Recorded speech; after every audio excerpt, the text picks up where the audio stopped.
Hello everyone, welcome back to I'm Gonna Pack It. I'm Lonnie. Hey, I'm Candice, welcome back. We wanted to show y'all the pile we're packing today. Yeah. Y'all don't ever get to see it all beforehand, so I thought this would be interesting. Look at this pile. Yeah. Oh my gosh. Look at this.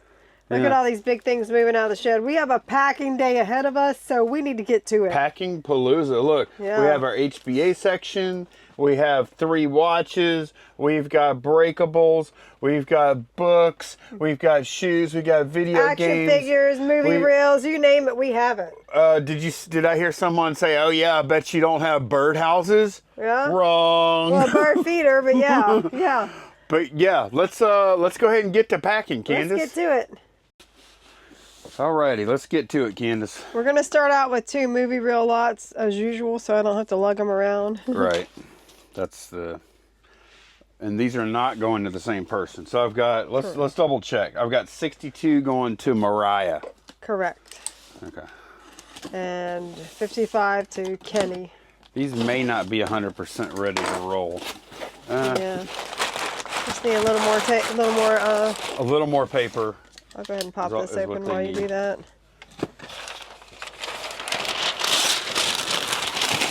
Not much.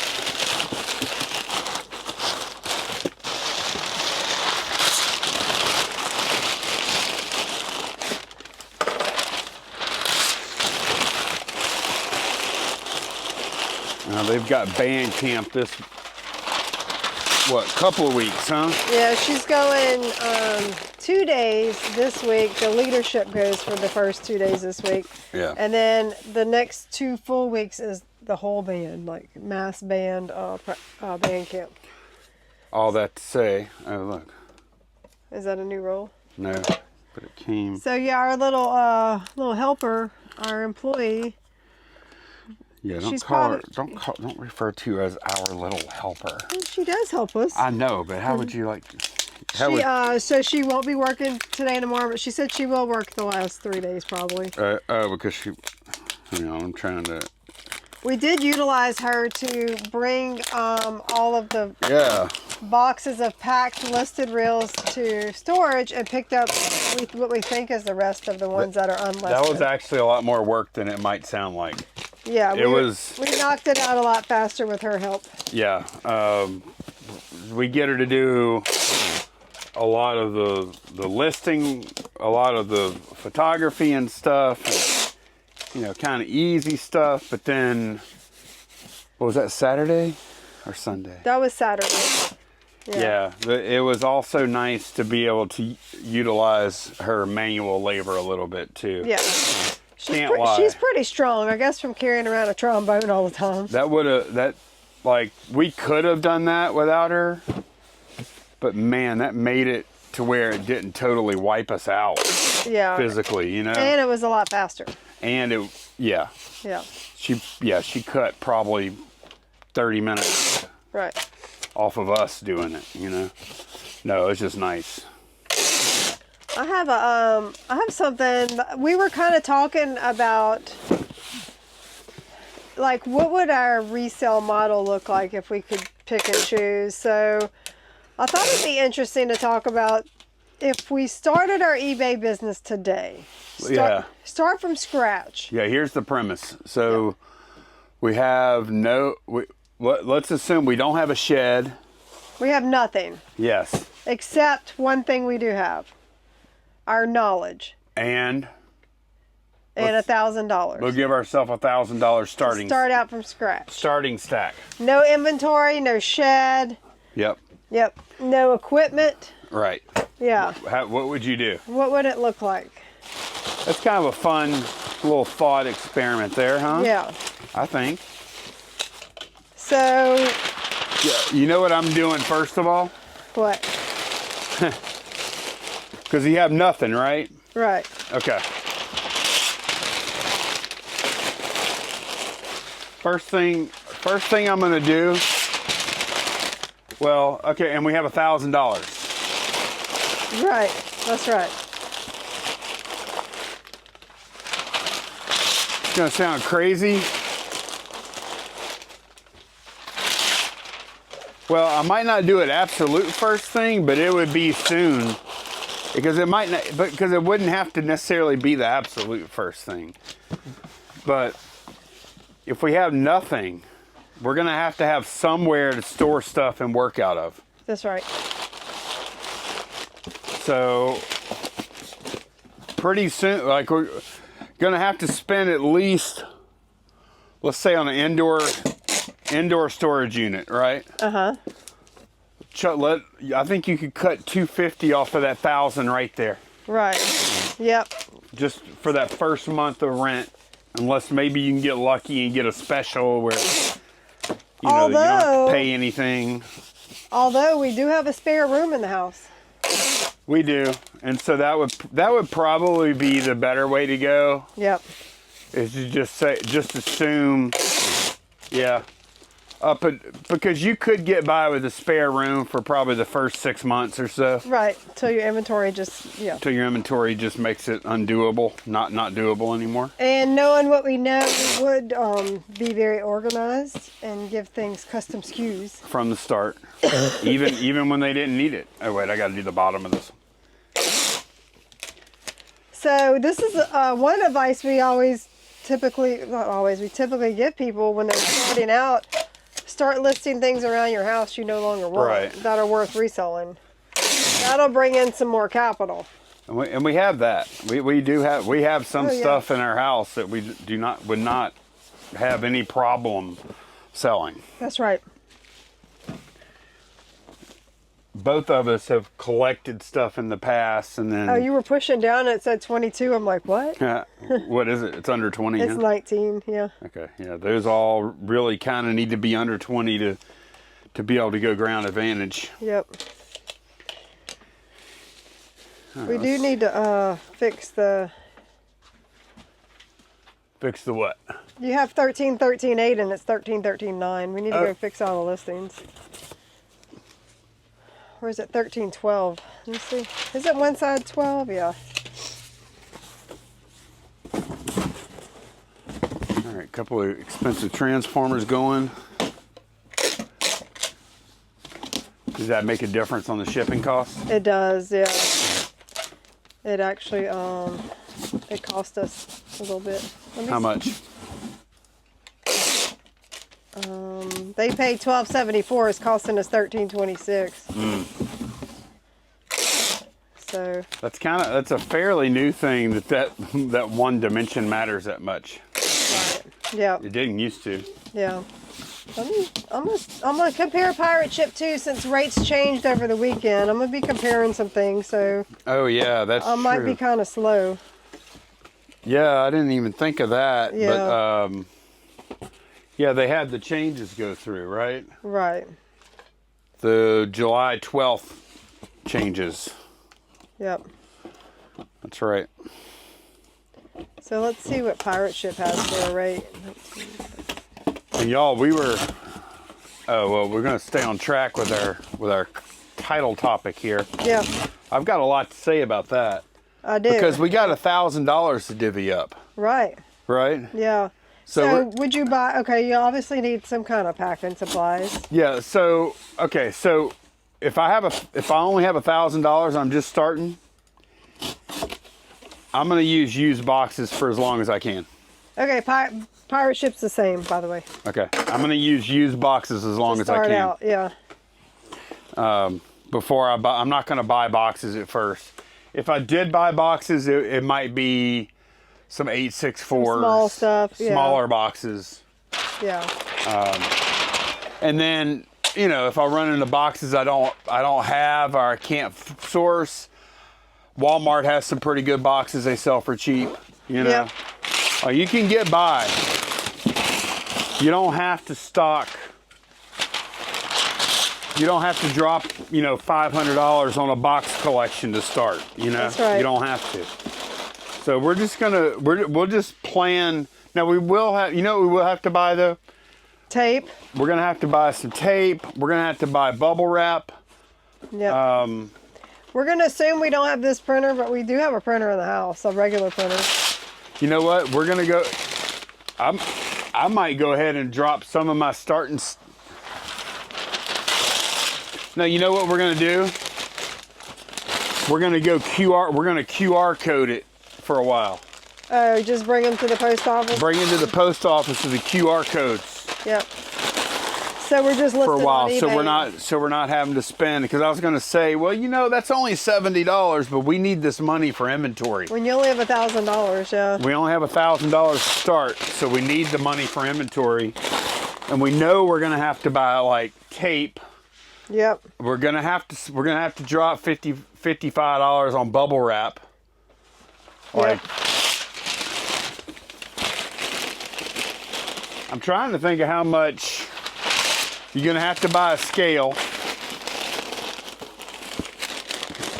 Yeah. I'm trying to think of what all the... A cheap little scale, like what, 30, 40 bucks? Yeah, we're just gonna have to get a starter scale. Like... Okay, so we've got our beginning stuff and we're listing stuff from the house. So let's say $40 for a scale. Okay. We're gonna tape. Huh? Tape. Yeah, let's assume. We just start out with cheap little 2-inch tape. You know what? We're probably just gonna make a run. Let's assume like $20 for tape. We're probably just gonna buy some dollar store tape or something to get by. That comes with a little handheld thing. To get by at first, so we're not dropping $50 all at once or something. Right, right. So put like $10 for tape, because we're gonna get some crappy tape at first. Yeah. Just to get by. Yeah. Just so we're not having to drop the big money. Yeah. All at once. Right. So what do we have so far? Scale 40, tape $10, so $50. Okay. Obviously, okay, the one thing I am going to make an exception for bubble wrap, because I think buying the 1,050 foot, so put 55 for bubble wrap. What am I packing here? These are the boot protector things? Boot cover. Okay, I'm just going to use Lucchese boot covers. No, they're pricey. You sold them for over $70. Yeah, I'm going to use a bubble mailer. They're still just like... They're fabric. Fabric or whatever. Yep. Yeah. What else do we need? That's pretty much it. I'm going to get... No, it's not. I mean... Okay, the tape... Just use one of those little handheld dispensers or something. Yep. Yeah, we'll just recycle most of our we'll use recycled stuff for most of our packing materials. Thinking about what we need for listing. We can get by without buying anything. I would buy a piece of foam board and a trifold. A trifold? A trifold and a piece of foam board white. Okay, well, let's say $20 on that. Because I was thinking that too. $20, you could buy yourself a couple of different poster boards. Yeah. As backgrounds. Because I agree. I think having that trifold and at least a few of those, yeah. So $20 background.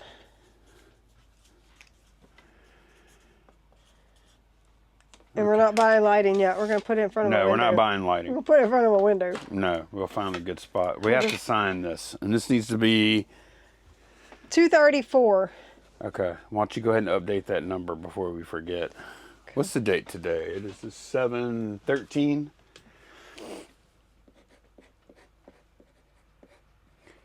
And this one is for Trish.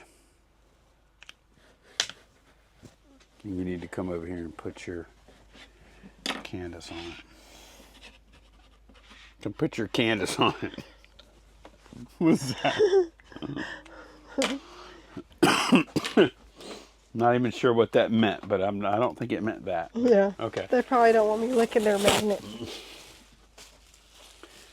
trying to think of what other kind of stuff you actually need versus it's nice. The scale is one thing. Scale, tape, bubble wrap. You know what? I'm going to go ahead and make an order. My first order with Zoro as well.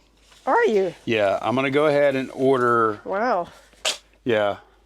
That's I'm going to order some 864s. I'm gonna find a 20% off code. All right. Yep. I'm gonna order myself some 864s.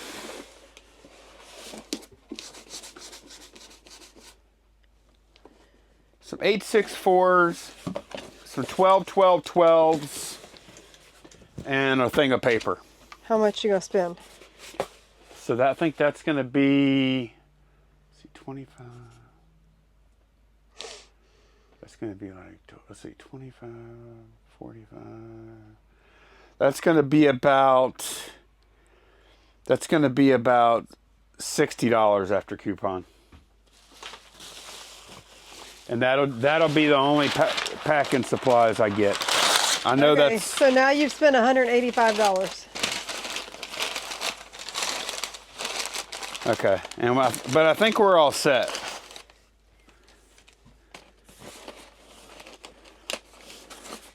Any kind of subscriptions or anything like that you just have to have? Not to start out. We're going to go by eBay's product research. Okay.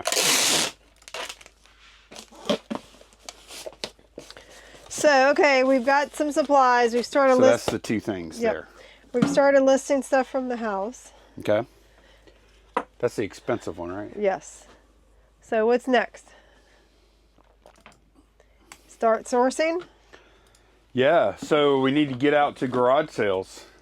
And I probably wouldn't go to estate sales just yet if I could avoid it. That's interesting based on our conversation we had. I don't know. Here's the thing, is that I just feel like if you go to estate sales, you can definitely get better stuff. But you're going to be spending bigger money per item. Right. But that might be the way to go. I don't know. I think, okay, list stuff from around your house.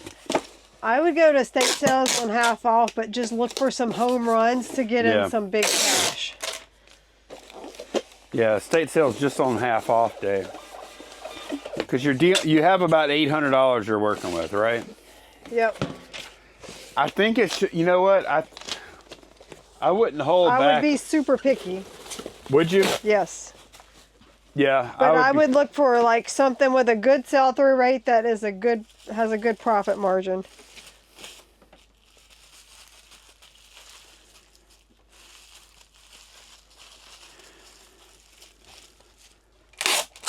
I would definitely not be looking for long-tail projects.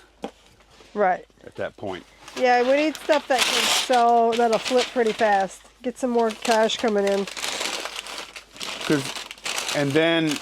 But I would be willing to spend the whole stack. Oh yeah. Immediately. Yep. I wouldn't be looking to like, okay, well I'll spend up to $100 this weekend or something.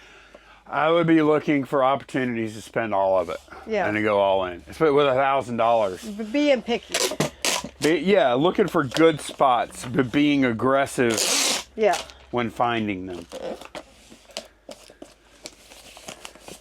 Because you need to build it as quickly as possible.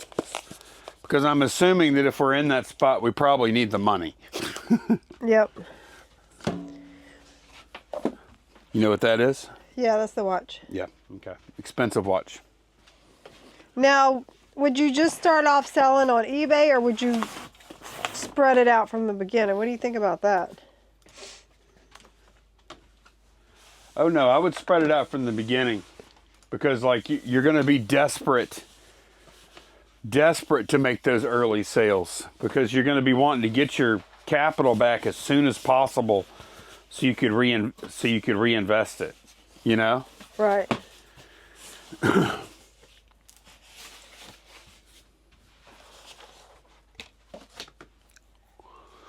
And then I would just, it wouldn't take long before I would want to get a storage unit. Because the bedroom ain't going to hold it for long. Yeah. Oh, I didn't realize this watch was going international. Is it? Yeah. Okay. That's actually better. Yeah. It's like safer for us. Yep.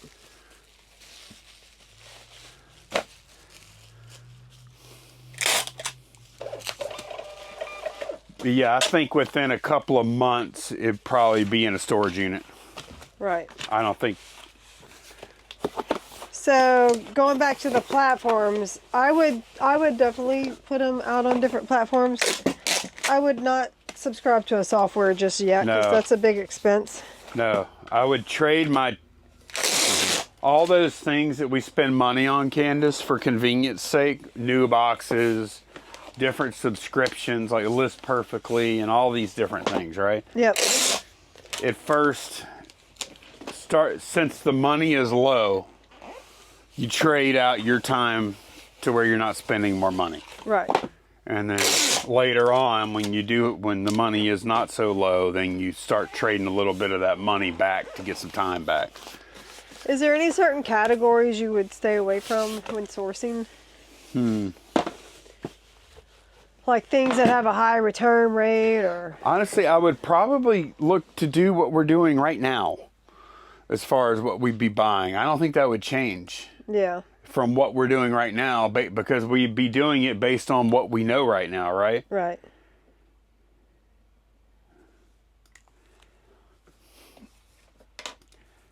I really do think we could get something like that up and running really, really fast. I don't think it would take that long. Man, it would kind of be refreshing to start out from scratch, but man, the killing the income, you know. The only thing is, like, you could definitely, early on, you would definitely have plenty of zero sale days. Oh yeah, yep. But you wouldn't have the stale inventory. That's true. No shed plots. You know what I mean? It would only be the good stuff. Yeah. Because you would only be, theoretically, you would only be buying good stuff. Yeah, because you don't forget, we do have our knowledge. We know what the stale stuff is. Right. So we wouldn't, yeah. Because it's just a fact. Like we're better pickers today than we were 2 years ago. Yeah, than we were a year ago. Right. I mean. So we have stuff listed and on the shelves, active in the shed right now, that we would not buy today if we saw it. Okay, so here's another, still same scenario. Uh-huh. We've got set up, so we have about $800 to spend. Okay. Go out to garage sales. Okay. First garage sale we hit is the garage sale where we bought all that dog clothing. Would you spend all your $800 on that? Would I spend $800 on dog clothing? Yeah. No.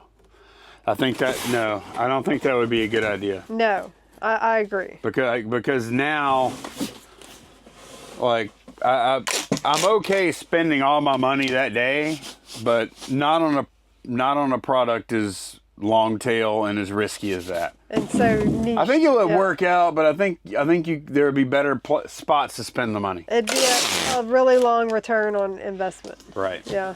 Now, what I would do is I would say, hey, would you do $1 a whack if I bought 50 of them, and then try and get in there and cherry pick it more? Yeah. I would maybe do that. Try and cherry pick it. Okay, so same scenario. First garage sale you go to is all new seal Kickstarter games. $800. Okay, I would go ahead and I would say, oh, well, I guess it's going to be an early day. I would just go ahead and buy them all. So certain things, yes, buy all one time. Certain things, no. Yes. I agree with that. And then if the Kickstarter thing, obviously I'm assuming condition and all that stuff, right? New seal, yeah. But yeah, the Kickstarter move is, I mean, you can't, if there's some reason that it doesn't work out that you didn't foresee, whatever it is, maybe they're stolen and the cops bust in and take them from you before you ever, whatever it is, right? Or there's damage you didn't see and it's all unsellable. Yeah. Well, you know what? If something like that happens, tough break, save up for a year and try again. Right. Right. But yeah, whenever you're at that kind of stack or that kind of working capital there, you need to try and hit some big licks as soon as possible to get off of the floor. You need some high profit margin items. Yeah. But also, you don't want to spend eternity getting it. Right. And then, like I said, it wouldn't be long before I'd be looking to get a storage unit, probably for about $250 a month. I'd be wanting to get one of these Jaden's printers really quickly. Yeah, those are like $50-$60. So it's interesting because I know whenever you first started out reselling and sourcing, Oh. that you were you steered away from spending more than like $20 on an item. True. Now I think your mindset would be the complete opposite. Yep, it is. You would be looking for the higher value, Yep. bigger profit items than the lower value, lower profit. Early days, I didn't trust myself to go out with much more than A couple $100. 100 or two. Yeah. You know? Yeah. I'd try and get by on as little as possible. But yeah, nowadays, I think differently. Here's the way I think is the more you have to pay for an item, the less competition there's going to be. Yeah. And it's just easier. Like more expensive items are usually going to be desirable. They're going to flip pretty quick. Mm-hmm. And they're going to be easier to work with. Yep. In general, these are all general things I'm saying. Right. Would you steer away from electronics? I personally would. And this is not great advice for everybody, because I know there's a lot of people that do really well selling electronics on eBay. For me, knowing what I know, just trying to flip those combo units and stuff, man, there's so many returns. Yep. Yep. You want a break? Yes. All right, we have this, we have a bat going out here, y'all. This is going to be pretty simple because we're just going to use one of these 48 by 4x4s, but we're not using the 48 because we're going to cut it off. How long is a bat? 30 something. I don't know. Depends. Yeah. Obviously, they're different sizes, but 31 is this one. Yeah. That's a fairly typical size, I would say. Yeah. I'm going to go ahead and mark it now. They're easier to size before they're Is that one all yucky? No, it's not. It doesn't have a fantastic grip on it, but it's not breaking down.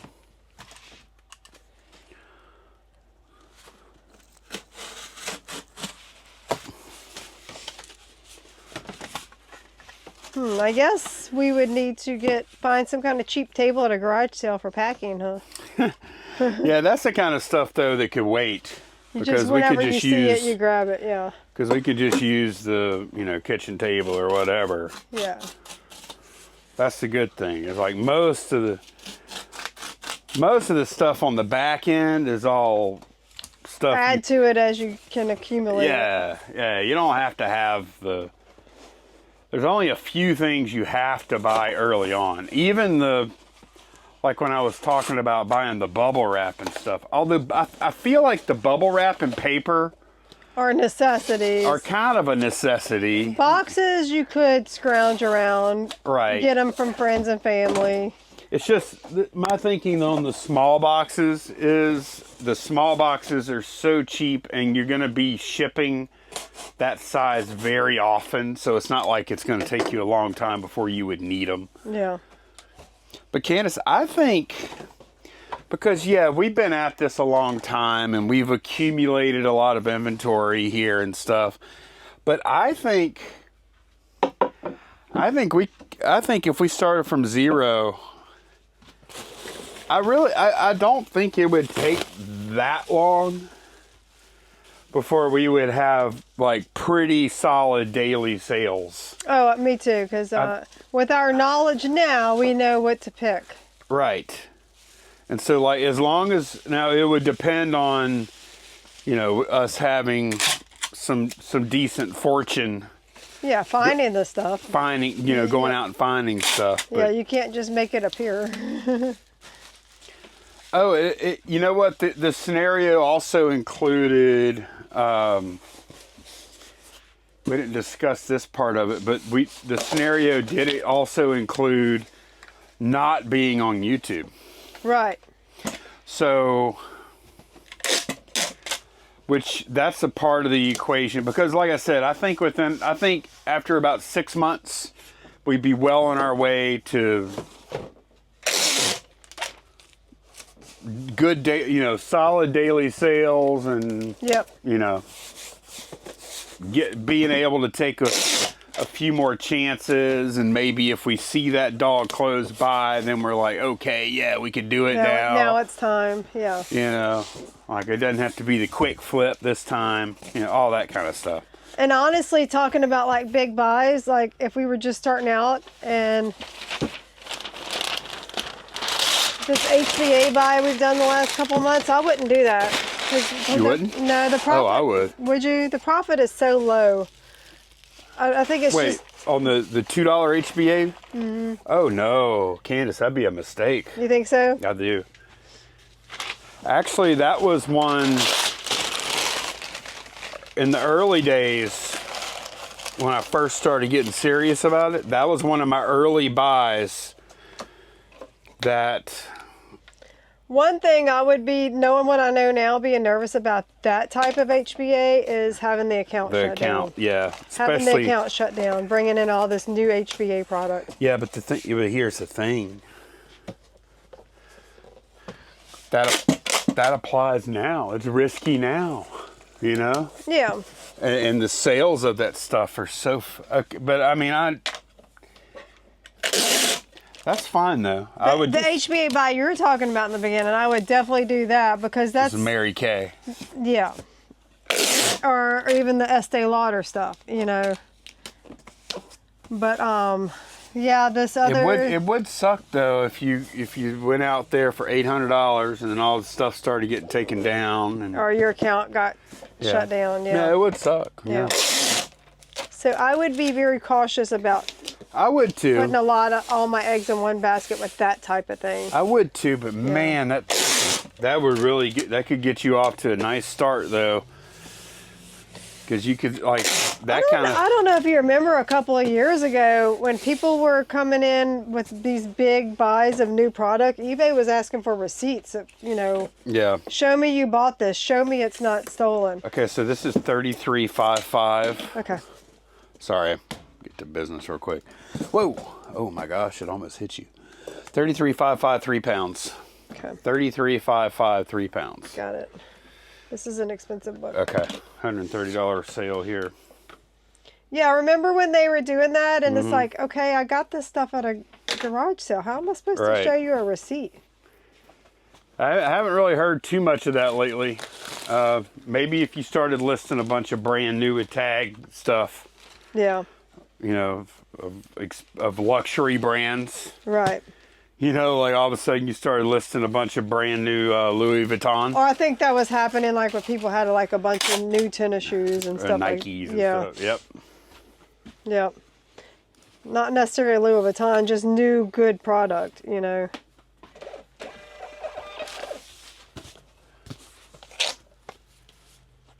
Yeah, I would love... man, that would be kind of fun to start over, honestly. Oh, wouldn't it? It would. Yep. Obviously, the part where we could do an experiment whenever we really start training Molly the whole reselling business, if she's willing. Start her out with her own business. With her own her own eBay store. Yeah. You know what? I kind of like that. Yeah. The Molly store. Yeah. Yep. It's an interesting idea. I've seen YouTubers do that. Like, wasn't it a father and son in an RV traveling, and they started out with a certain amount of money, and they're like, okay, let's see within a certain time frame how much we can get it built up to. I think they were going around there's to a lot stores. Yeah, there have been a lot of different YouTubers that have started stores to, you know, for those purposes. Right. I would be open to that. I think that would be fun. I just don't know if I want to run a second eBay store. Right. Well, the thing is, I'm thinking long term now, but maybe next summer. It could be like a summer project with her before she goes off to college. You know? Yeah, I'm not against it. And she'll be 18 at that point. Now, if we did that... And that would kind of set her up, too. Yeah, but if we did that, would we only... Would the only stuff going in that store be the stuff that she listed? Would that be the premise? So would we have stuff of the same category going into both stores? You know what I mean? Right. I'm not against having another store, though. But I'm just thinking, like, if we did have another store, I do think I would want it to specialize. Right. And so if we did specialize a second store into something, what would that be? Whatever she likes to source. I'm not against that. Yeah. Like maybe that could be watches. That would be a good category to do it with. Yeah. Is watches. And then you just have a watch store. Right? Yep. Like if you're gonna, maybe a watch and knife store or something. You know what I mean? You know what else would be another good category? What's that? Shoes. Yeah, we have, I would say over the past year or so, or two, Candice, we have become fairly serious shoe and booksellers. Yep. Like we're not niched up sellers or niched up sellers. But that's a big majority of our picking and sales. But we do a lot of books and we do a lot of shoes. Yep. Just because we see so many of both where at the places we go. Right. That it would be dumb for us not to be into those. Isn't that crazy?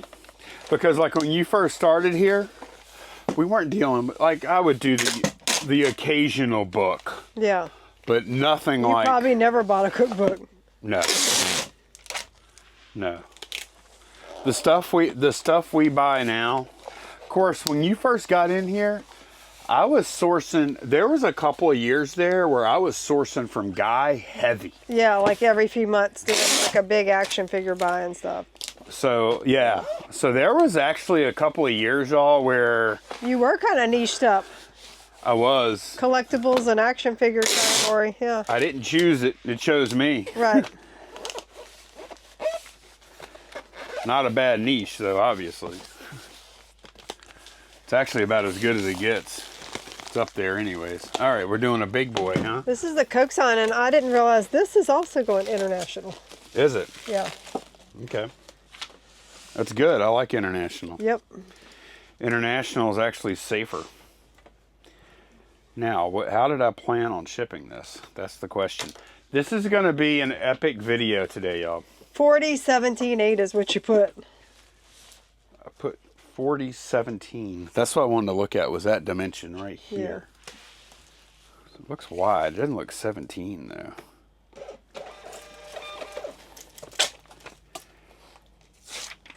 I'm gonna say I can get by with a 15. All right, there's gonna be a video here today, y'all. This is gonna be a long one. Yep. Oh no, this is not 14 wide though. This is okay. I just need a couple of minutes here to kind of plan this pack. This is gonna be a hefty pack here. Let me see, how long is this guy? Okay, it's gonna be about 36 inches long, and it's gonna need to be 14. Wow, okay. This is gonna be a big boy. I think Yeah, I need some boxes. I'll be right back. All right, this is going to be an epic packing video here, y'all. You got this figured out? This is a Coca-Cola sign, y'all. So. It's long. So, yeah, it's super long. And, yeah, what I'm going to do... is I'm just going to put 3 of these together. Which is going to be good, because it's going to make it super strong. Which I want. This thing is not fragile, but it is metal. So, right. I mean, it can get bent. So it's going EIS. I'm so curious. I always want to know the end result of these things. Like, are they going to repack it once they get it, or are they just going to pop it open and check what's inside and then slap another label? They're probably going to get it in and then mix it up with another package, and they're going to, our customers are going to end up receiving a dress or something. Yeah, this will work out fine. Man, it's almost like 2 of these boxes would almost do it, but not quite. Yeah. Which is going to be weird, because I'm going to have to blow... One box I'm going to have to blow out both ends. So I'm just going to end up... You end up with nothing, basically.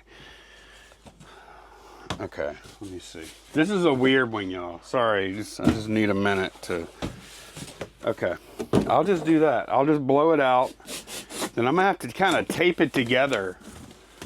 I'm not used to having a metal box. Yeah, I know. You know what I'm saying? Yep. Would you set that over there somewhere? I'll just hold it. It's not heavy. Because I'm going to have to... I'm basically going to build... I'm just going to have to kind of tape the bottom of this together with no flaps. And that's going to ride in the middle. And for the most part, all it's going to do, the middle part, all it's basically going to do, it's going to extend it a lot. But mostly it's just going to be there to kind of strengthen the middle.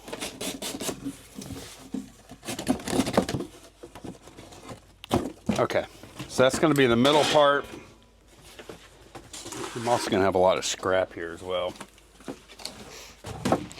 And then I'm going to have to make one more piece for the other end. This is like one of the crazier ones I've ever done, huh? Yeah. Yep.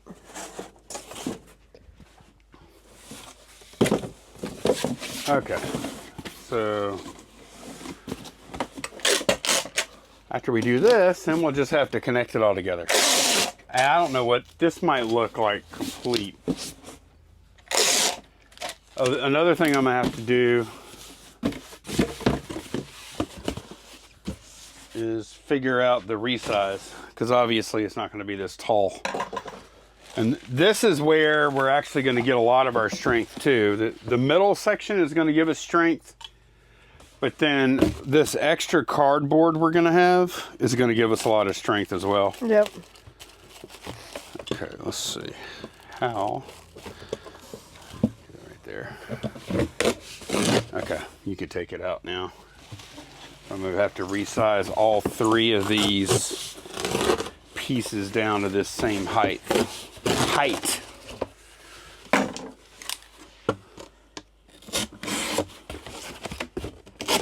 Now, if I fold over, that does fit. I mean, I could kind of move some of that strength to the middle. Yeah, but I'm to the bottom. That's what I was thinking. Yeah. This one. How stupid is this?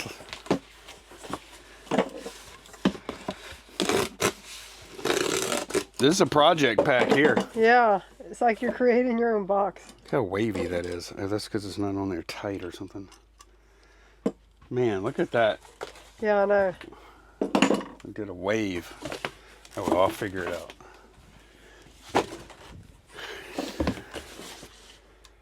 It's because this thing is not tight on here.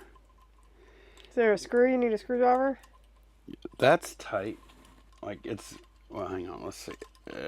Yeah, I probably do actually. What kind? Phillips. Any kind of Phillips. But yeah, actually I think I can tighten that up. If we have one, I might have taken them all to all the the house. Phillips usually, yeah, I can definitely tighten it up. I'm gonna have to go grab you one. They're all at the house. But I have one right here. Okay. I could have used it. Okay, yeah, all right.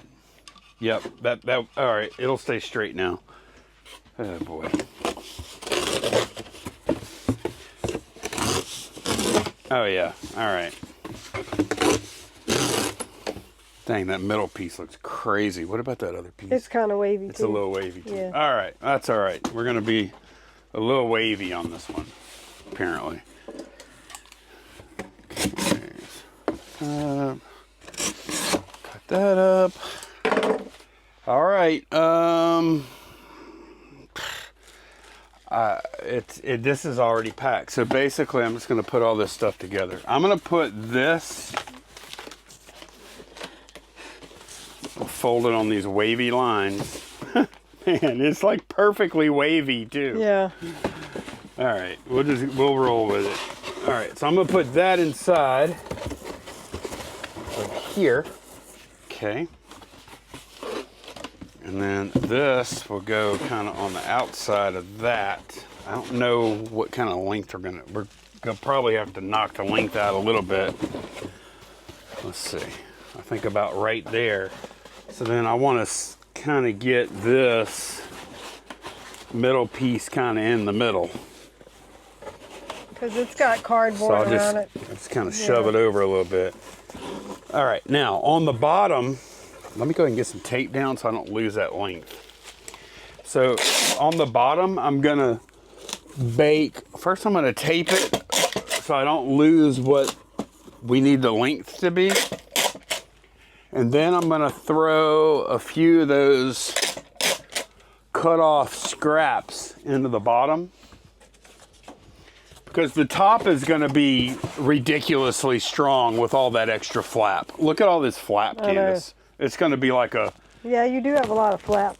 Yeah, I do. It's gonna be like a, it's almost gonna feel like a cardboard, like a plywood box. It's gonna be so strong up there. All right, now let's hold that for another minute. I'm gonna put some paper down.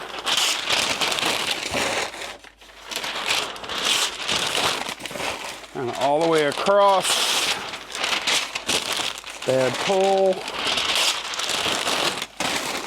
This was always, like when we talk about how much things cost, this particular item here, the cost of it was never the $5 that we paid for it at the garage sale. Yeah.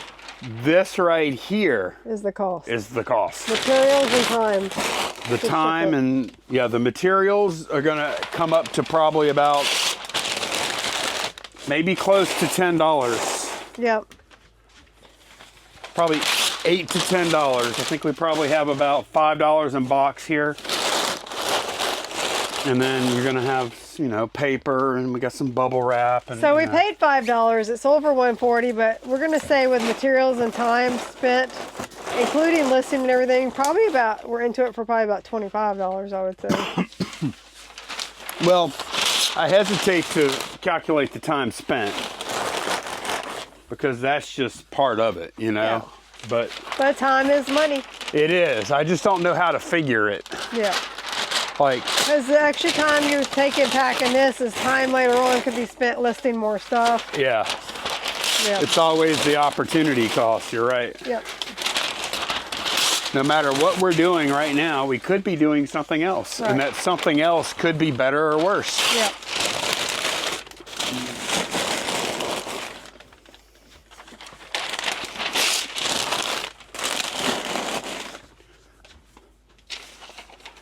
That is true. That is like a lot of what reselling is evaluating opportunities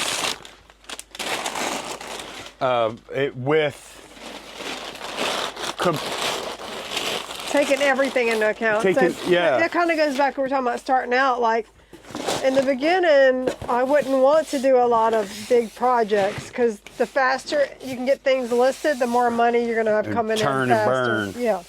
Even if it's not the biggest money, you get cash flow, huh? Right. Yeah. I agree with that, but then there's gonna come some deals that are gonna be really really tempting. But you know, as soon as you go out and you say, I'm only gonna buy frugal. Yeah. The opportunity is gonna be sitting there looking you in the face. It always happens. You can make 10 times your money on this. It might take a little while.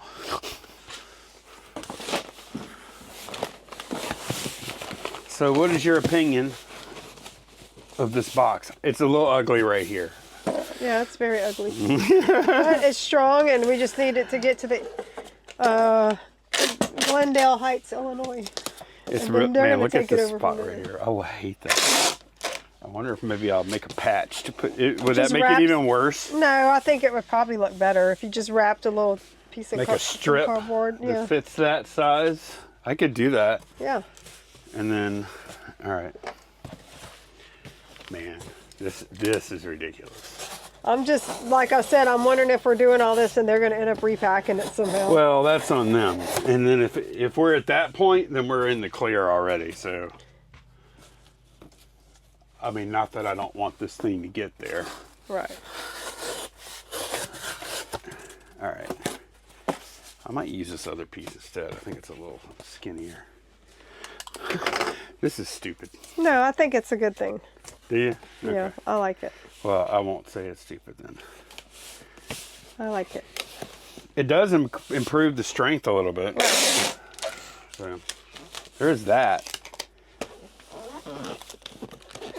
I mean, I really do hope that when people get our weird packages like this, that they, you know, initially I think they may say, what in the world is this? And then I bet a lot of people are like, what in the world?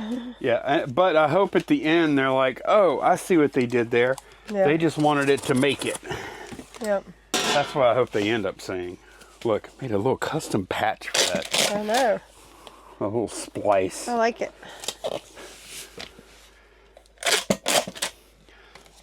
You think my blacktail, you know that channel I watch sometimes where the guy does the acrylic tabletops and stuff? He does the pours, Blacktail Studio. Yeah. Like really, look, just like the highest end of woodworkers you could think of, right? Yeah, like the guy sells tables that sell for like, he just had a video about a table he sold for like $70,000. Right. That kind of level. The coolest tables. Wow. He gets like really expensive pieces of wood. You know, it's a situation where you go in hand pick out your piece of wood and the level of rare woods and the level of perfection that he operates at. I would love for him to watch me put together one of these horrible looking boxes. Look, I spliced it.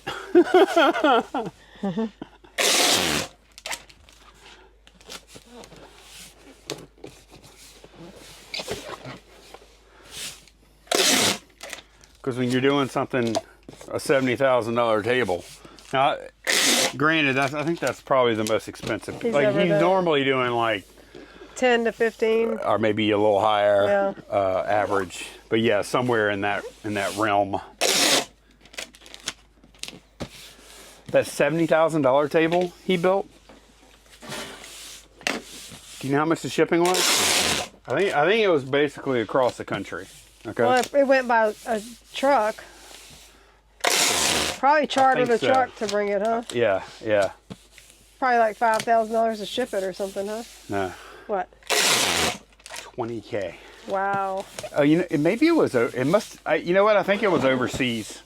I think it went over. So they put it on a ship. I think it was international because 20K. Yeah. 20K would get a huge bulldozer anywhere in the United States. Right. You know, I think. I'm not sure about that. Hey, this actually looks. It's not bad. This is damn good. Yeah. I'm sorry. This is damn good. I like this one. Look how good it looked. That looks pretty good for what your patch made all the difference. it did. Yeah. It needed that. Yeah. It's strong too. Yep. Okay, I'm happy with that. You want measurements? I do. That'll help you, huh? Candice, this is gonna be an epically long. Man, how long did you have it? 40. Okay, so it's 37. Okay. So I'm gonna save a few dollars on this one. Okay. The other one cost us 50 cents. 14. That's a good one, huh? That's good. That makes you happy, doesn't it? Yeah, it does. Okay. Let's see how you feel about this one. And 6. Oh, I'm liking that too. Okay. Yeah, I saved us some money this time. Yep. And it's still packed like very well. Yep. Okay, your weight is 8 pounds. Oh, I like that too. How much? What are we looking like? We're looking really good. Good. I think I kind of planned on allowing plenty of dimensions on that one. Yeah, you did. To kind of cover the time and material well, a bit. one thing, you don't know what kind of boxes you're going to have when it comes time to I ship. had no idea how I was going to pack this, to be honest. Usually I do, and this one I did not. What are we looking like? Oh, $22, UPS ground. And that's going to Illinois? Yep. That's a good deal. Yep. Oh, the thank you card's in there. I was about to ask you. Okay. All right, got a couple. I like these glasses. I like that they're barrel shaped and they have some cool graphics on You know, them. one thing I would not buy if I was just starting out? What? Glassware? Probably not a lot of glassware, unless it was, like, I wouldn't buy this. You would buy like Culver, the good stuff. The home run stuff, obviously, yes. Yeah. But I would pass on, like, the mediocre. Yeah.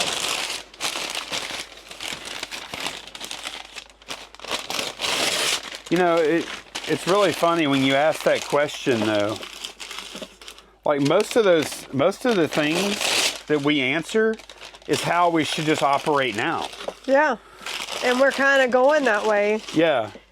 We've changed, but the thing is, we're surrounded by relics of our past. Like, you don't just change and then your inventory changes. Inventory, like a lot of the inventory in here has accumulated over months or years in some cases. Yeah, I just watch shed flops when we do it. Right. Now, a lot of the stuff does not. But you only see the stuff that is still here. Right. Like the good stuff, it moves fast. is already gone. Yep. So there's nothing to talk about except, oh, it's sold, and then you're done talking about it forever. Yeah. But then the other stuff. Like, I think these were pretty good. They only been listed a month. That's good for just regular, vintage glassware. That's very fast. Yeah. I think a 1086 is going to be good for these. No, that's quick. Actually, I would say in general, your success rate on glass, because understanding that when we're out in the field, we try and comp accurately, but then we also have to measure that against time. It's like, okay, how much. The more time you spend at one sale, you could be missing out on something at the next sale. Right. Your competition hopes you take a long time. Right. So, and then also you have to balance it against, okay, especially with the glassware, typically Candice is getting it so cheap to where... something like this, I'll pay like $1 for. Right. I'm not going to comp it. I just have a feel for what people may want. Just a certain look of things, Exactly. Like you don't... When something's $1 and your gut tells you it's a go, sometimes you just go. Right. Because you're like, as soon as you're done, you can get to the next sale and you don't have to watch that person walking the other way with that box of goodies that you would have bought. Yeah. So, because when you're pulling up, they're walking down the driveway. Right. There's that balance. Yeah.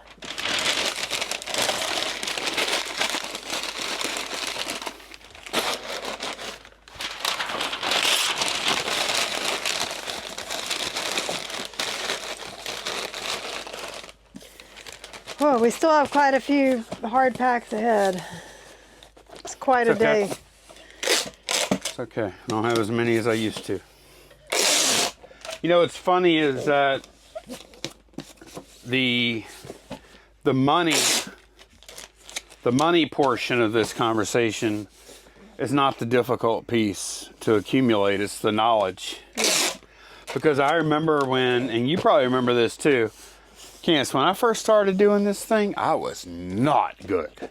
Yeah, I know. You remember, you had pretty much the same things you bought. Right, and it wasn't certain electronics, video games. Yeah, just things you knew. And I didn't even know them that well because I didn't know video games. Like, I did not grow up playing Nintendo stuff. I didn't. I kind of missed that. Yeah, the things you grew up playing back then were not worth a lot for resale. Well, and I don't see it very often, like computers and stuff. Yeah.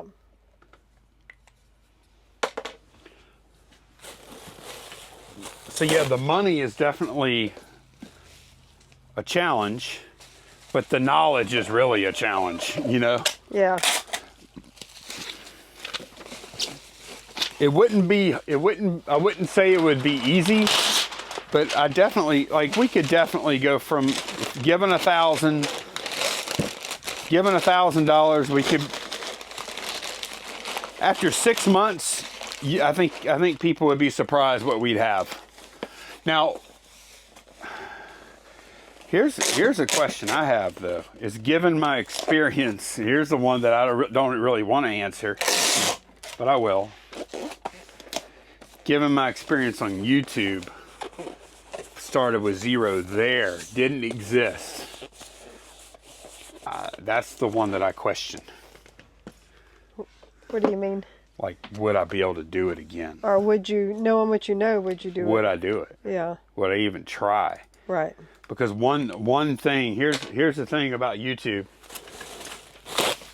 We're very fortunate in that we do have a following, and thank y'all very much for watching, by the way. I'll fit that in right here.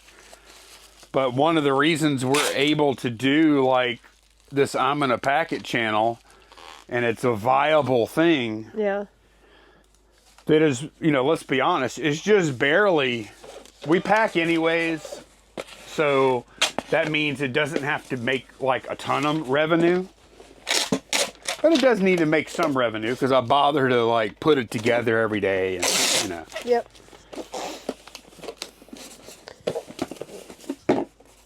I don't see how this would be worth doing, like, because if it wasn't for the fact that we were on, you know, people know us from shed flips and stuff. Nobody, I don't know if this would work.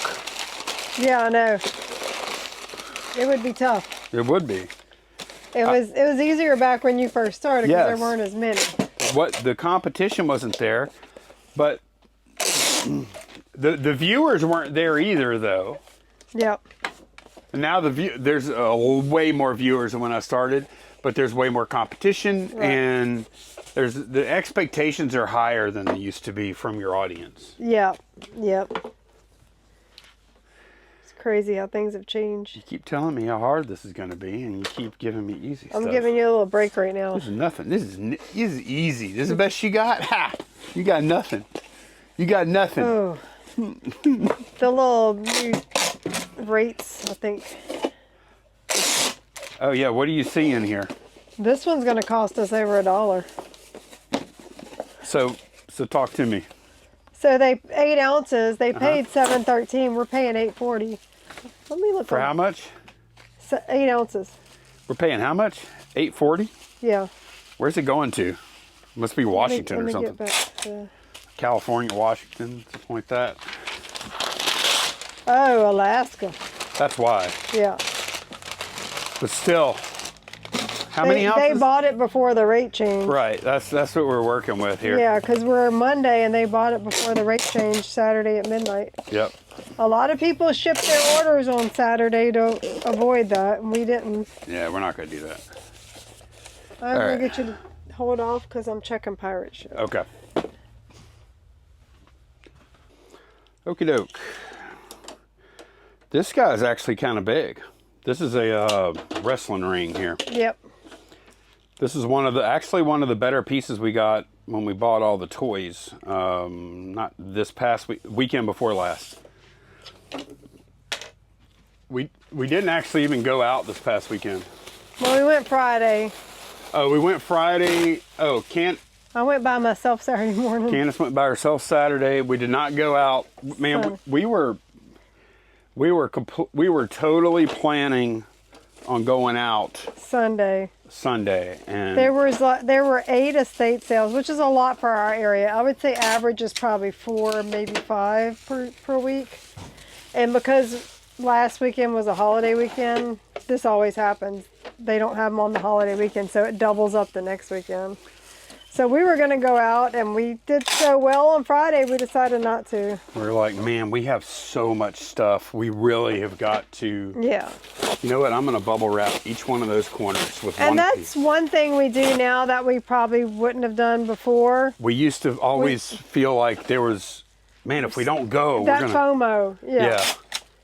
That's exactly it. We used to let the FOMO control us, and now we know, or at least we think we know, that we can find stuff. We feel like we can find stuff year round, no matter the time of year.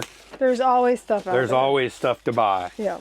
So that thinking you have to go out, there is some truth to it. Like, there are definitely some times a year where it's more expensive to not go out than others. Yeah.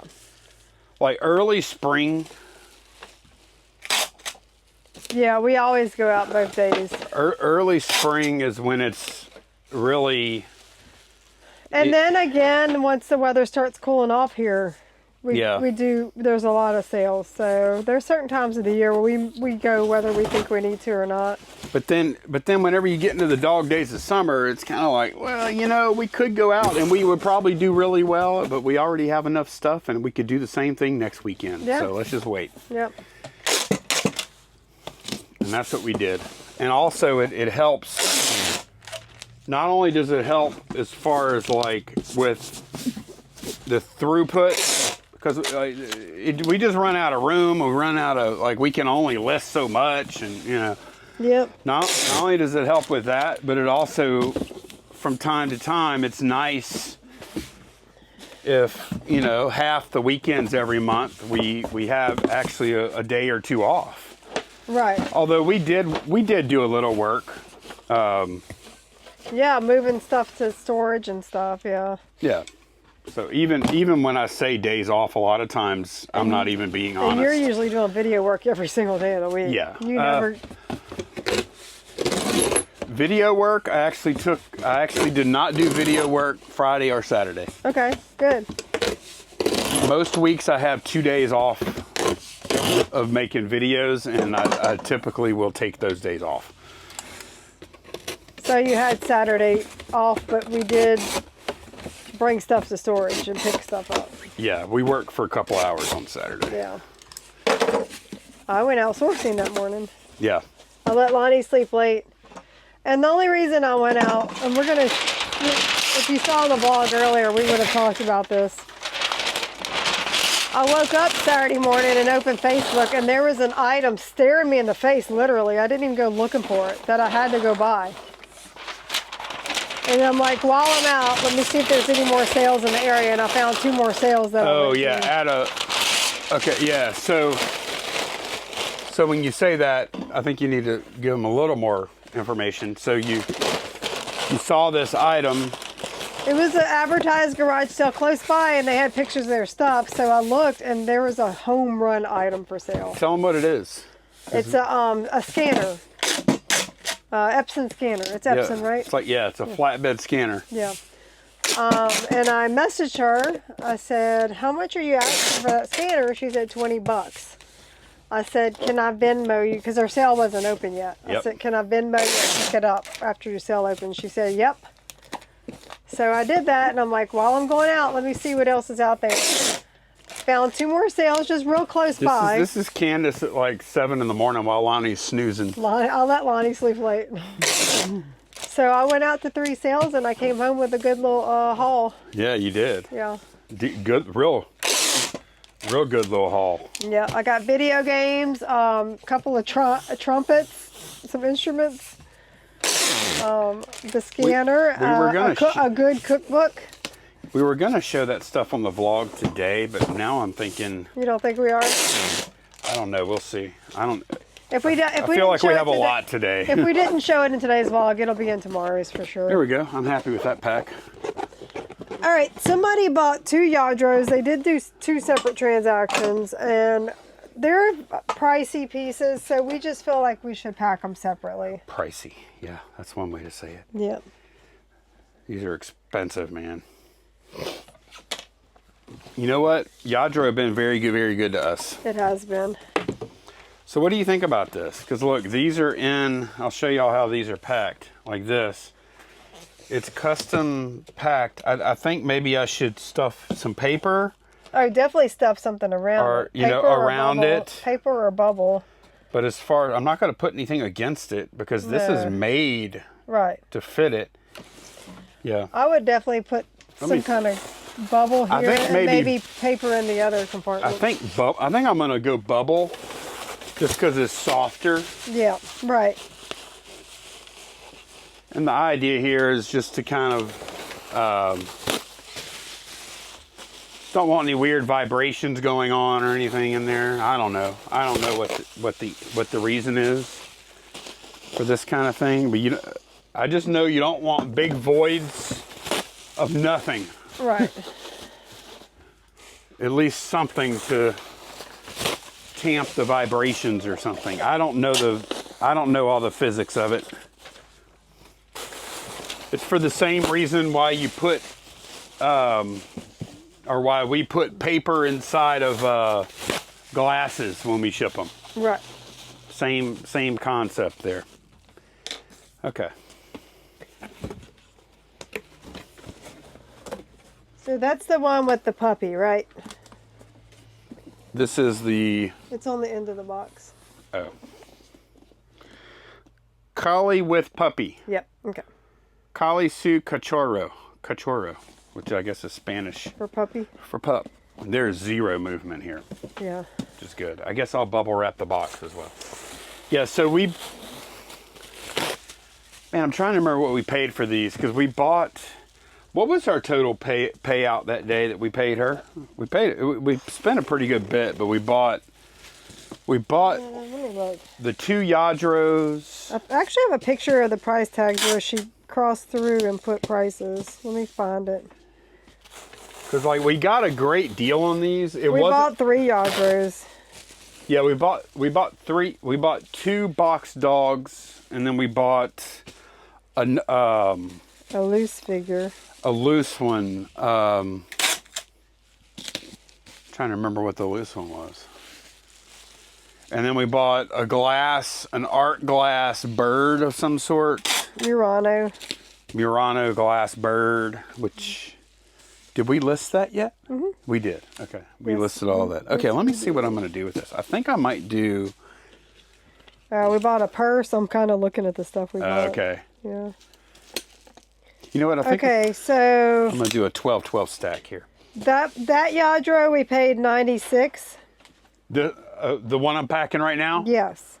Wow. The other one, the other collie, we paid $88. See, so I mean, Candice, that's the kind of thing I'm talking about. Yep. The loose figure we paid $26 and the Murano bird $60. Man. Yep. Crushed it. Yeah. So we paid under $100 for this? Right, and we sold it for $450. Oh my gosh. Yep. Y'all. Wow. Yep. Holy cow. That's what like when I first started reselling, that's the kind of stuff I was not doing. I wasn't spending $100 to sell for $450. That's why I was like, are you sure you can do garage sales and not estate sales? Yeah, I know, you're right, because all you would have to do is hit a couple of flips like that. Right. Here's the thing though. This could have taken... It could be longtail. It sold fast.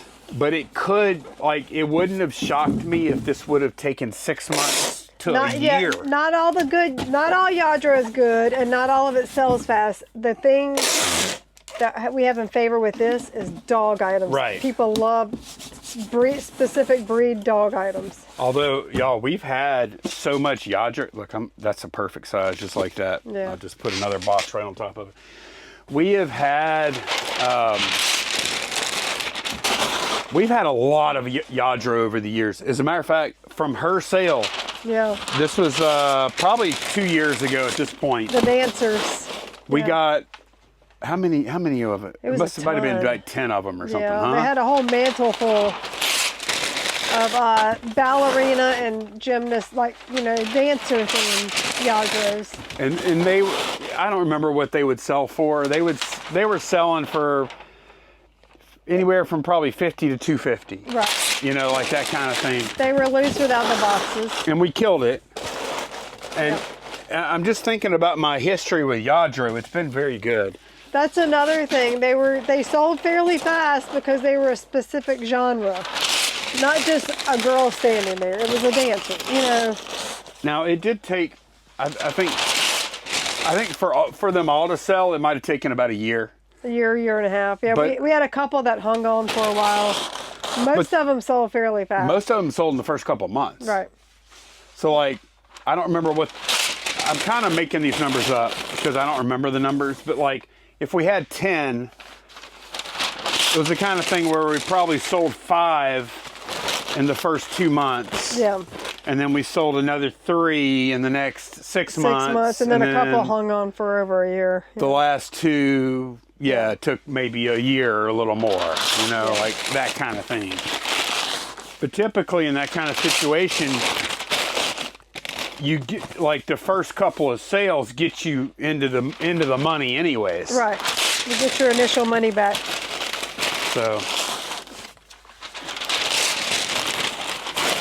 but no, you're absolutely right. And this would be the knowledge play right here that we wouldn't have had 5 years ago.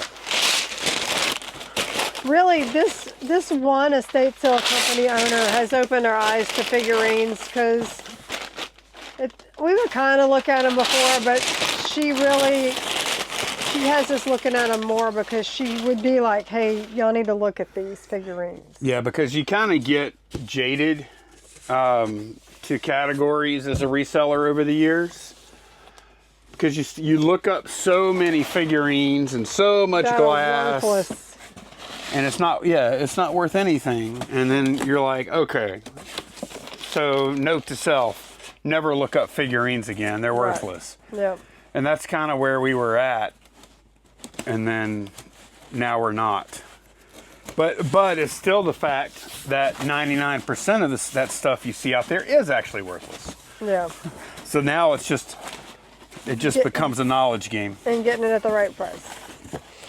And you got to get the right number. You're right. Here we go.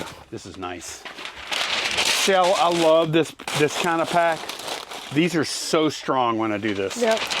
And it's already in a good solid packed box anyway. Right. Yeah.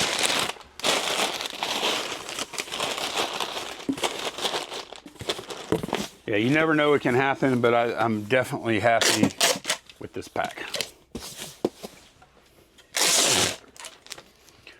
Shoot, we got a lot to go to UPS store, don't we? Yeah, we do. We're going to be busy. I bet they're going to be busy today. Oh, I know.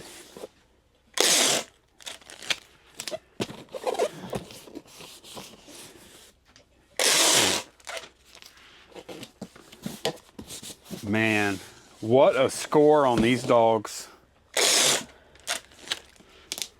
Yep. And they're going the same person, so I'm happy about that. You know what's interesting is the Lladro thing. Like, we happen to know Lladro because we've dealt with it a good bit. And Lladro is fair. Like, there's a pretty good bit of Lladro out there. There's some that's mediocre and some that's just home run success, Almost all of it's worth something, though. Yeah.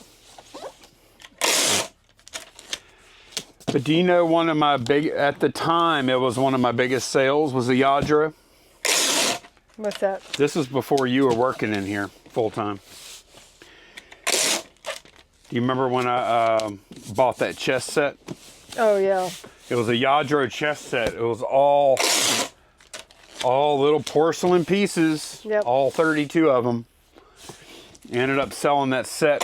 I think I bought it for like 200 and I sold it for 800. That's something you don't see very often, a Lladro truss set. No, I have seen them. I have seen them more than once though. Have you? Yeah, let me give you dimensions on this one. Okay. Here's the other piece. It's a different shape. Oh, 19. Okay. What you got? Got 19, 13, 13. And, oh man. Guess you're going to have to do 7 pounds. Okay.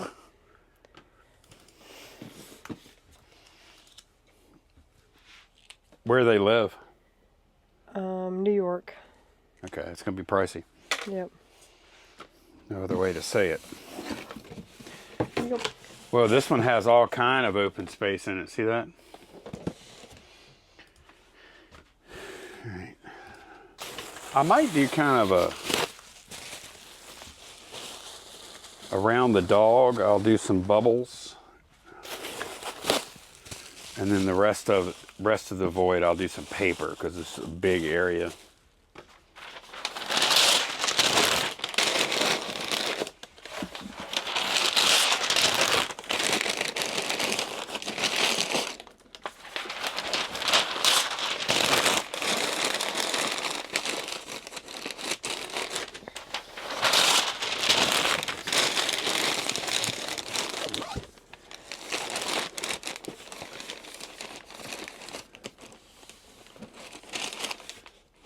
Get another flap or just one?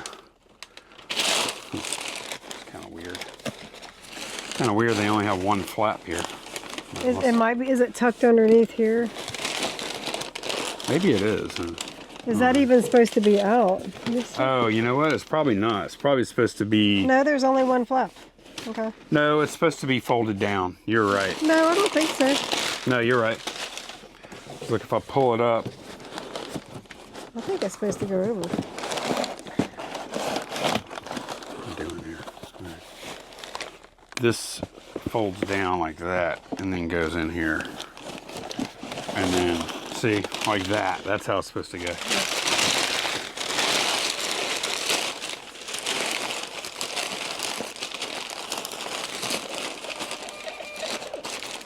Man, how much Lladro have they sold? We see it a lot at estate sales. Okay. I see it on Marketplace all the time.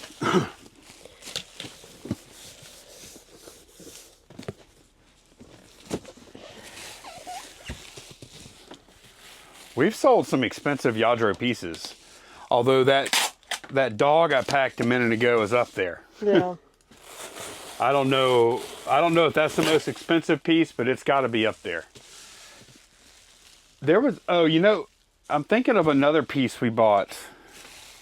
You remember that really tall, that huge piece? Armani. That was an Armani. Giuseppe Armani piece. Okay, yeah. That was beautiful. That one sold for like, I don't remember. I loved that. I don't want to. I'll have to look. Yeah, I'm trying to remember what. I want to say. It was huge. I don't remember if it sold for a ton or not. Okay, I think I'm going to use. Shoot, a 14-14-10 box is going to fit the bill, I believe. I'm probably going to put. It sold for $315. $315. Okay. And we paid about $100 for that piece as well. Yeah. So there's a lot, like that's what I see. That's the only reason I was mentioning that about estate sales earlier, because I see that like it's fairly common to see $100 to $300 or $400 flips. Yeah. Like that. That's not like they're not all over the place, but that's what we see a lot of times is when we find that score. Right. We're paying $100 to sell for $300. Making a few $100 profit, yeah. Which is really nice because you can make, anytime you're making over $100 net on one piece. Right. That's very, that's very respectful of your time, you know? Yep. And really that's kind of where we would like to end up. We've talked about this a lot. I mean, We would love to end up in a place where we're only buying things that are, what would you say, like 100 to sell for, man, I would 200 or more, yeah. You know what I would say? I would love to be at, because I think 100 might be a little heavy. I would love to be at 50 into 300. Maybe, yeah, like if we never dealt with anything less than 50. Yeah.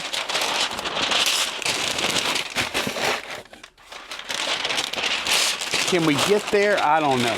I don't know if where we live that's reasonable.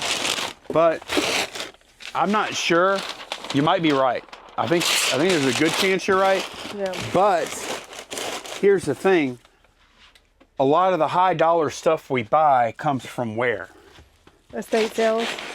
And how often are we going to estate sales? We're not going. We've only been once in the last few months because it's garage sale season. Exactly. So I don't know, like if we had, let's say we had 6 months where we went to estate sales every single Sunday. Yep. How much of that good stuff will we end up with? I think we'd kill it. Well, maybe we need to do that. I like going to garage sales. I do too. It's fun. I do too. There's nothing like finding a store like I did Saturday at a garage sale. The thrill of the hunt. There actually is, though. Oh, no. You know? There's nothing like that feeling. There is. You know what's like that? For me. You know what's like that? What? That dog we just packed for $450 that we paid less than $100 for. It's kind of like that. It is, but I'm just saying it's a different feeling. It is. I know what you're saying, because at the garage sale, it's like a treasure hunt. It is, because you're paying nothing. Yeah. You're paying almost nothing. Right. But you think about this, though. And I'm playing devil's advocate to some extent, because nobody loves garage sales more than me. Right.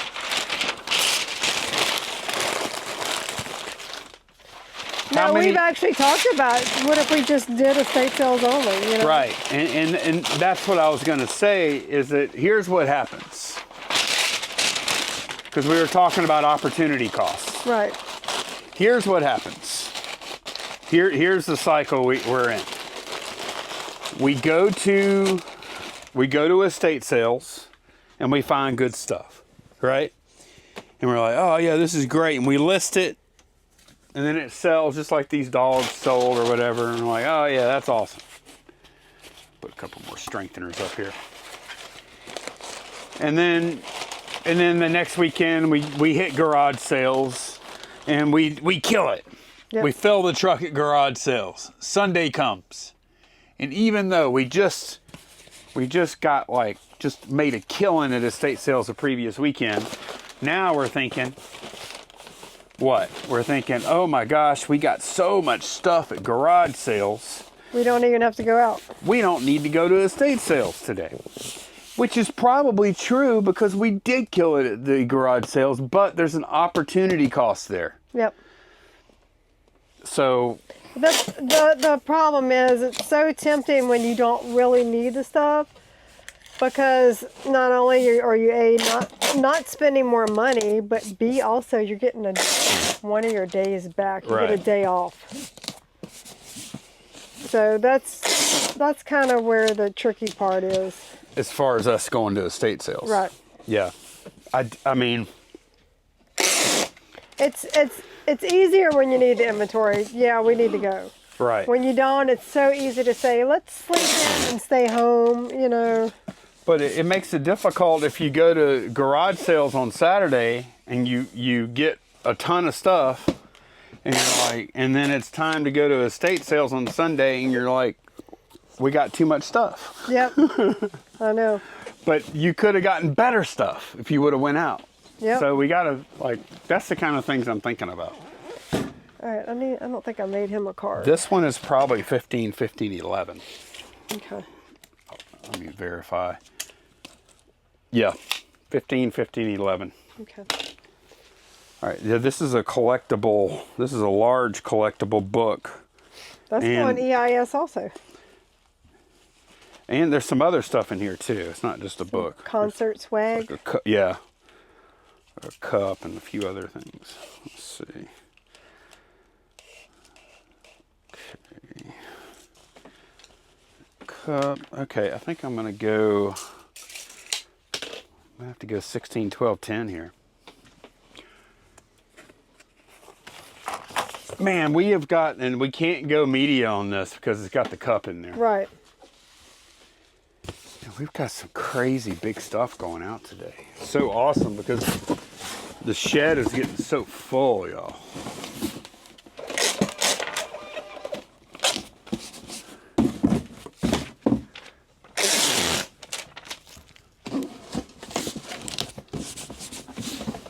But yeah, that 100 into 250, 300, 350, 400 at estate sale. That's where it's at, man. Yep. We really should give ourselves an opportunity just to see. And like if we take a certain amount of time and we say, okay, for X amount of weeks, we're gonna go to estate sales as many times as possible. Including first day? No. Oh. I'm talking about Sundays. I'm sorry. Gotcha. No, not on first day. Although, you never know. Like, we could end up, if we become estate sales specialists, whatever that means, yeah.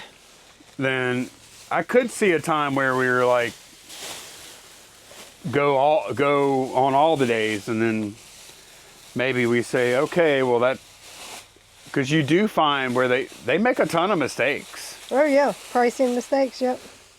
But at some point, then it's opportunity cost. If we're going to talk opportunity costs, it could come back and rear itself in the form of, okay, you're spending all this time at estate sales when stuff is expensive. Now maybe your time would have been better spent back at the shed listing. Yep. Or making a video or something. Right. It's a gamble. It's always difficult to know where you should spend your time.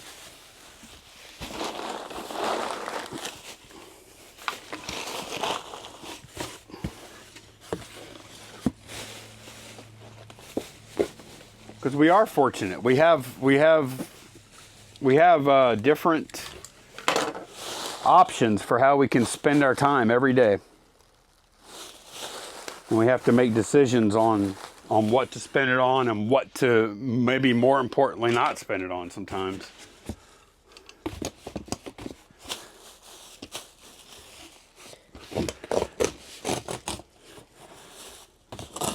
Careful trying to resize without taking this out of here. Yeah, like today, I don't know how many listings we're going to get up. Because after we finish packing, we got to go to UPS. Yeah, this may be... And we don't even have Molly working with us today, so... Yep. I'm trying to remember when we left off Friday, did she take pictures of anything that we need to list? Or it was the only thing she did Friday was she did reels. And you got those listed, huh? And I got those up. Yeah. And the other thing she did, I need to swap this battery. It's critical. It's about to go out. Okay. Yeah, this is probably going to be, just telling Candice, this is probably going to be one of the longer packing videos we've had lately. Because not only did we had a good sales weekend, we have good sales weekends often. A lot of big packs. But this was exactly, just a lot of big bulky stuff, which is that's what we needed. We really needed this.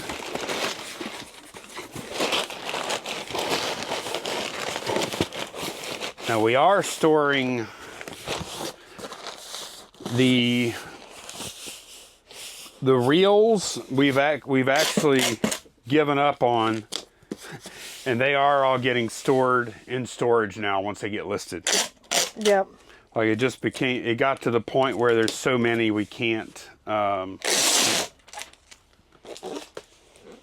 store them in that office anymore because we need to get that office cleared out.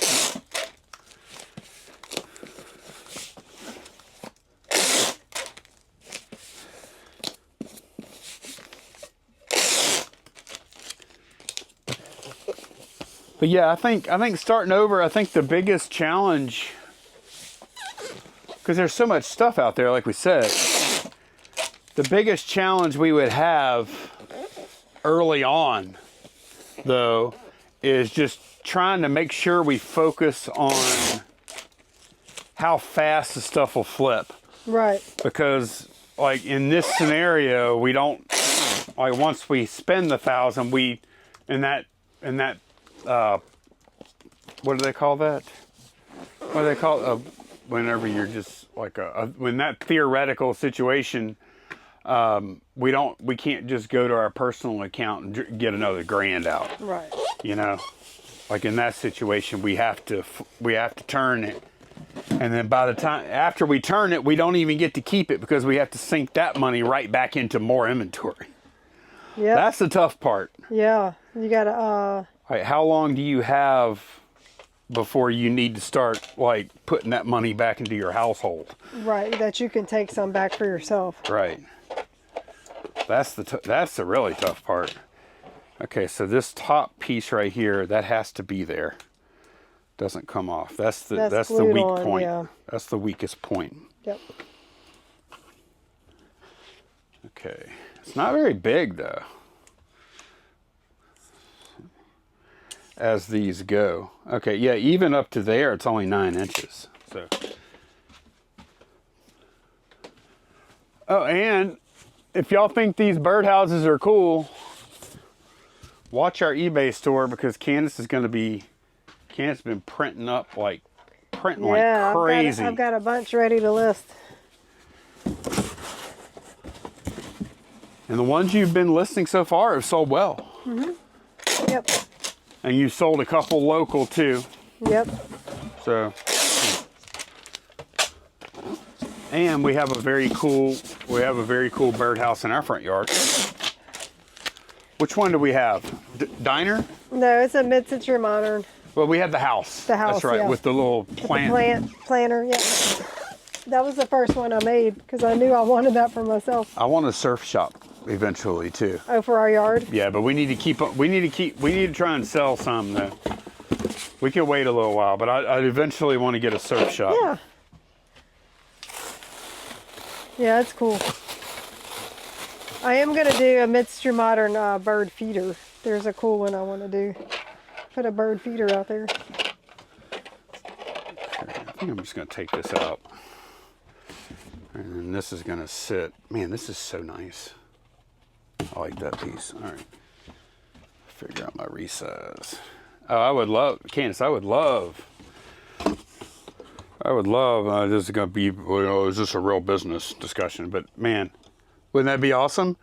Just come out here and ship a dozen birdhouses a day. Oh, I know. You know how many printers that would require? Yeah. Oh my gosh. To make 12 birdhouses a day. I don't even know. Like, okay, we would probably need 100 printers. No, not 100, but it would be a lot. How many would it be? Well, I mean, take for example, like the one that just finished this morning. I did like a mushroom house. Just the top mushroom part was a 21-hour print. But that was an anomaly. Anomaly. You sound like anemone. Anemone. That's exactly what I was thinking. But some of them are long. This is one of the shorter ones. So what are the other on the one you were talking about 19 hours? What are the other pieces going to total out to? It's if you had to guess. Well, the base was 10 hours. So that's 31 hours right there. So probably 2 full days, with all the pieces. So you think 48 hours for the one birdhouse? Yeah. And that's with 2 printers going. Yeah. That's that would be if you used one printer. Okay, so we're assuming one printer. Right. Okay, well that's fine. Yeah. Which means, so basically that would mean... You would need probably somewhere between, to do a dozen a day.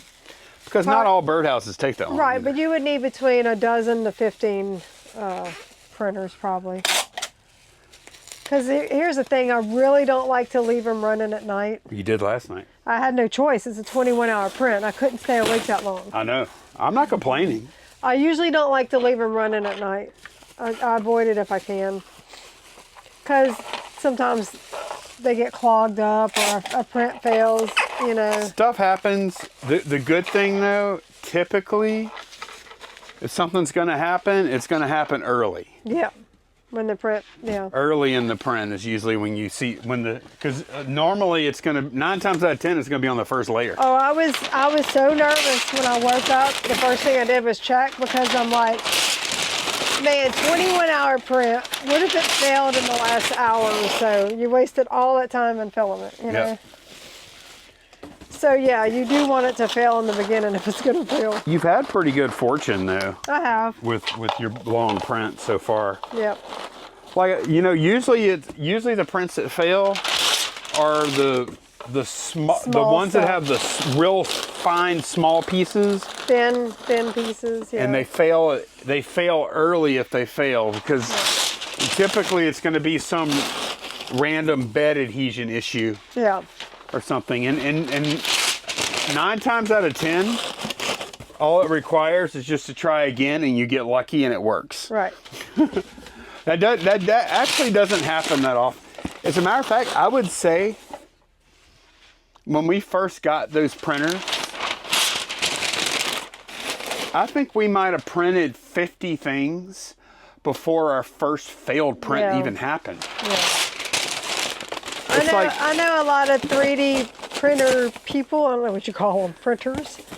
They really look down on those bamboo A1s, but yeah, they're like, oh, I don't know. That's beginner model. That's, you know. I don't know. I think there's a lot of they've treated us well.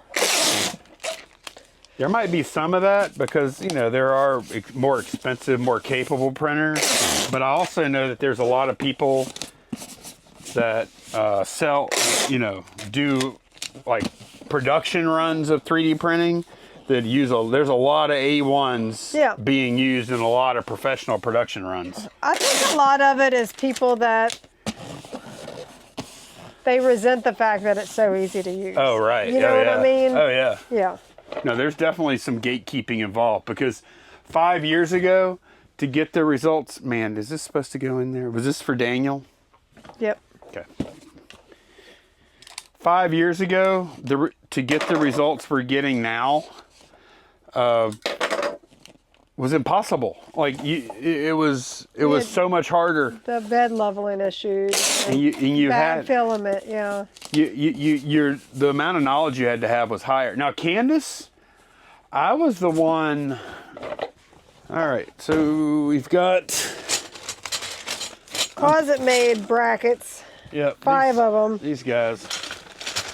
1, 2, 3, 4, 5. Man, you talk about heavy. Those are like 4 pounds each or 3 pounds each, something like that. Yeah, relatively heavy for a reseller. I'll say that. Okay. Well,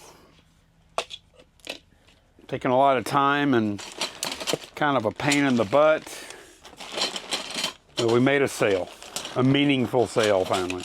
Oh, yeah. We've sold it. We've sold a few other of these pieces. We picked it up so cheap. Exactly. We got it so cheap that it was kind of irresistible at the time. And I'm trying to consider how I want to do this. I may put the easiest thing might be 2 of these. As long as I feel like it'll fit comfortably. Let's see if I feel like it'll fit. I do. It's going to fit comfortably. Okay. Comfortably. Put 2 14-10-6s together. Man, what a wild pack a day this is. It's insane. We have so many big things going on. I know. It's so good too, though. Making room in the shed. That's right.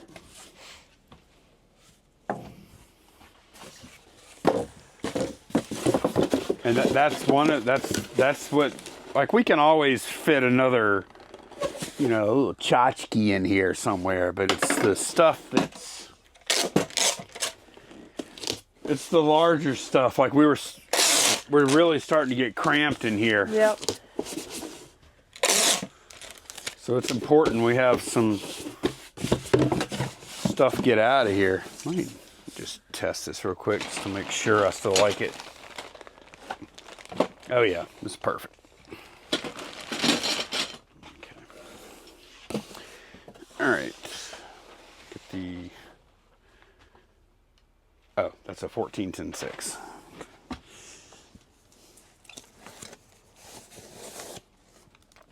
Oh my God, Candice, we have so much stuff to list. We have so much good stuff to list. We do. I don't even know where to start.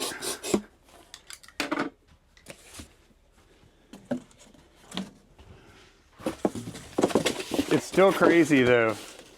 Like we had a good sales weekend. We did well over $2,000 in sales over the weekend. One of those days was a particular, what day was that? That was Saturday or Friday? Which one? Thanks. Let me look. Maybe that might have been. Let me see when those maybe it was Lladros Friday. sold. I can't remember what day that was. It was a weird weekend. I think it was Friday. Like it was. Yes, okay. Yeah. So I just said because that's when the Lladro sold. Yeah. Yeah. No, Saturday we sold over $1,600. Yeah, but then so that was Saturday. Yeah. Now read Sunday. $122. Makes sense of that, you know. It's so crazy. And we haven't sold anything for quite a few hours now. Right. As we speak right now, I think it's probably been 12 hours. We didn't have anything sell overnight, did we? No. Nope. Yeah, we had an awesome day Saturday and then cricket. Yeah.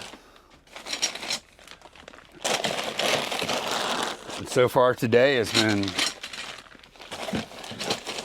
That's why I kind of hate that we're not able to list a little more today. I know. But that's the way it goes. That's how Mondays are usually. That's how. Yep. That's just how it goes. Give myself a little more room here. So I don't want these ends to get damaged.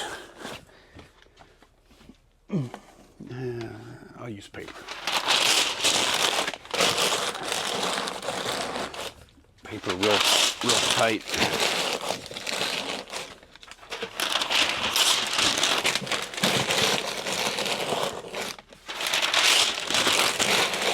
What did they pay you to ship this? $28. Where did that number come from? eBay just kind of made that up, or? Yeah. Okay. It's going to be pretty accurate. Where are they going? What is AL? Alabama. I don't know why I was thinking Alaska, but Alaska's AK. We just there's a lot of A's. There's what? How many A's? There's AZ. Yeah. There's AR, which is Arkansas. There's AL, which is Alabama. Yeah.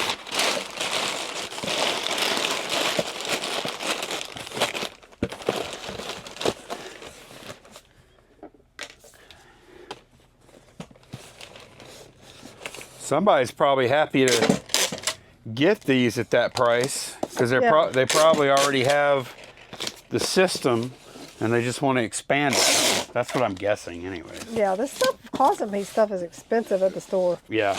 That's pretty crazy. That's why we were tempted to buy it when we did, but yeah. Up until now hasn't really worked out that great. Although we were actually probably already in the profit before we sold this. Yeah, we were. Because we have like a bunch of the little like hardware and connectors and and we've sold a decent amount of that, but it would be like $10 a sale. Slow and low Slow and low. Slow and low. That's right. That works for barbecue sometimes. It might work for a brisket, but it ain't how you want your eBay sales to necessarily be. Yeah. Slow and low. That's the worst. That's what you want to avoid. Right.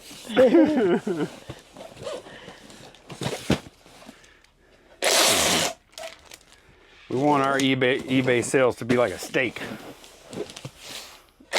Just sear it. Yep. High quality Yep. and fast. We want filet mignon. Not brisket. Sometimes we're willing to risk it for the brisket, though. Come on, I had to do it. I had to tie that in somewhere. Yep. Man, somebody probably thought they were.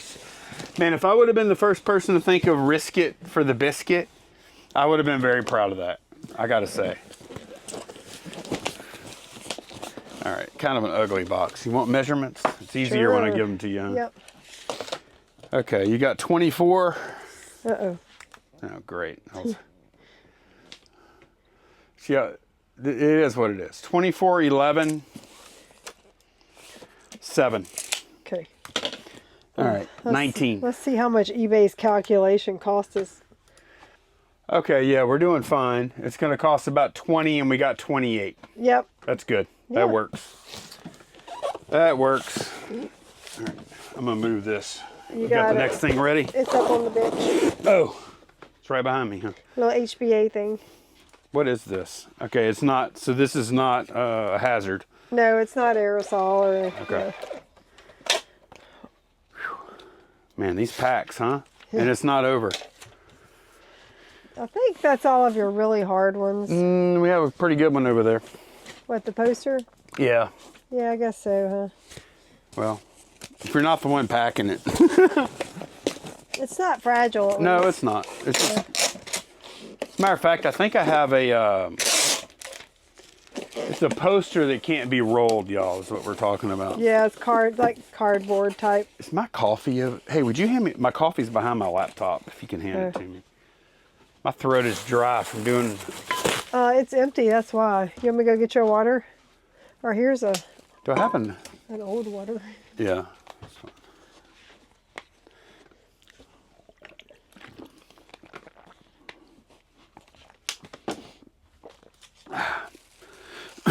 I'm not used to these videos going this long. We're doing a little more. Yeah. Even more talking than normal. That's saying something. Yeah, and we're still on the eBay items. We haven't even made it to the other platforms yet. Well, this is good. This is a extraordinarily good sales weekend. Oh yeah. But kind of needed it from a space perspective in here. Last week we were struggling to find holes to put stuff on the shelves, honestly. Wasn't easy. All right, we got a pump here. A pulp. Why you call it a pump? It sounded like you said pulp. Did it? I certainly did not mean to. All right. Man, I know this is not an expensive brand, but this Essidon Do you like it? is so smooth. It's smooth. It's such a smooth, like that's what I want. Like It's a that. smooth operator. It is. It's a 16-foot. I think that's an Amazon measure. I think we need to get some more of those. I think when I bought that, we had bought 2 of them, and one of them has disappeared for some reason. We just need to get some more. We just make tape measures disappear in here. Yeah, That's how it is.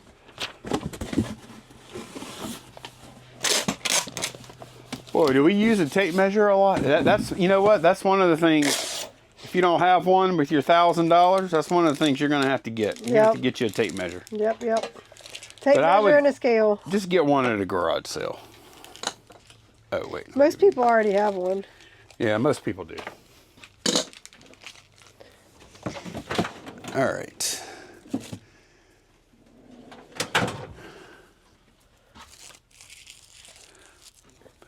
Jump there. Yeah, I'm not used to, this is a good packing day. I like this. this going to be a 3-hour video? I don't know. It's going to be a long one. I hope it's not too long for y'all. Yeah, remember when I told you it was noon? Now it's 1:18. Shoot, we hadn't even, you know, we could stop and have lunch, Candice. If you wanted to. Are you hungry? I am. What did we eat? Oh, we had leftovers. Yeah. We don't have a whole lot for lunch, do we? We got stuff. Okay. We'll take a break after I'll tell you what, we'll, after this pack right here, man, this is a strange day. Yeah. That's how you can tell it's a great sales weekend, is that we don't ever, we don't, when's the last time we did that? I know. Yep.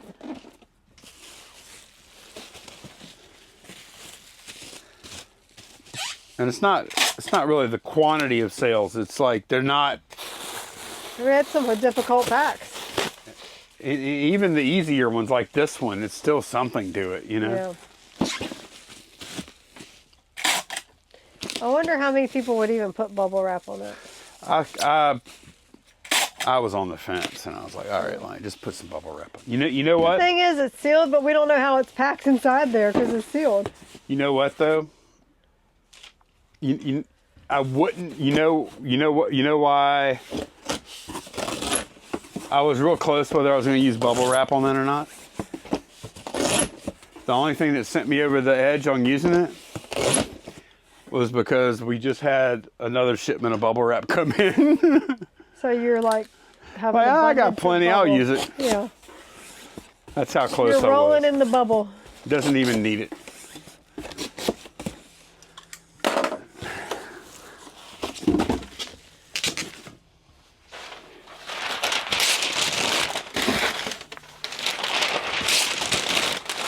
The way sales are so far today, tomorrow we might have a 2-hour packing video today, and it might be a 15-minute packing video tomorrow. Yeah.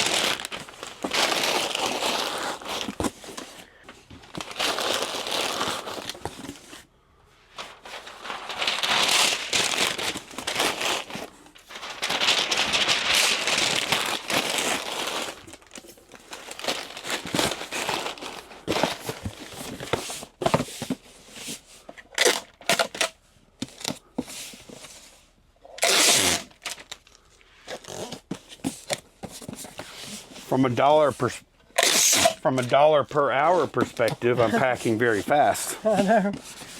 From an actual sheer number of packages, I'm not. Oh, Rev's beating me today with his vinyl. I know. Yep. How many, like, I know they don't buy just vinyl, but that's probably like what percentage That's probably 75% of what he's selling, what they're selling, I would say. I don't know what the number, I'll have to ask him. All right, we're gonna get some lunch. All right, change of plans. Because of what we have to do today, we're not getting our lunch yet. Yeah, we're like, while we're taking a break, this is our last UPS package. So we're going to go ahead and go to UPS too. Yeah, so and I'm going to go come back and finish. Yeah, because we got to get Molly while we're out too. So might as well go ahead and do this. Yep. Okay, so I have this box, this heavy duty box. I'm going to use it now. And actually, I'm just going to cut it on that seam right there, and I think it'll be fine. It's a little tight. Yeah, this is like a circus poster, but it's on cardboard. So So what? It can't be rolled. Oh no. Nope. It has to be shipped flat.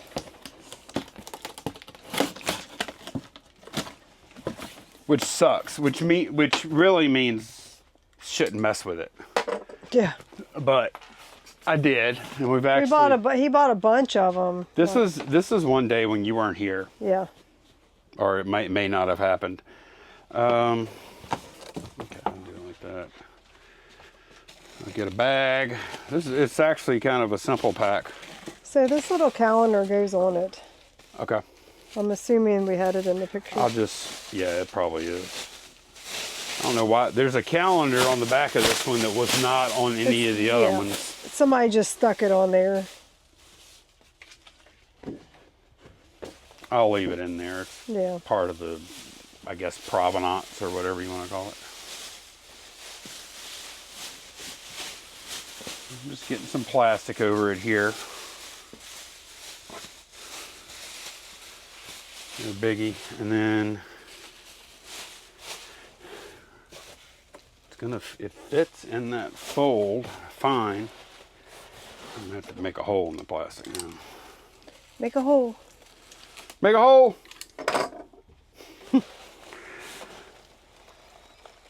In the military, that means get out of the way. Yep. Coming through. All right, let's see. I know you have a weight on there. I may or may not abide by it. Let me see. It's kind of difficult because I got to let go.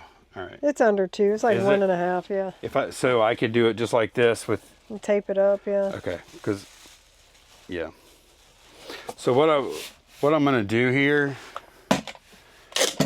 because we're allowed 2 pounds, and like you just heard Candice tell me, we're fine with the material we have as it sits. So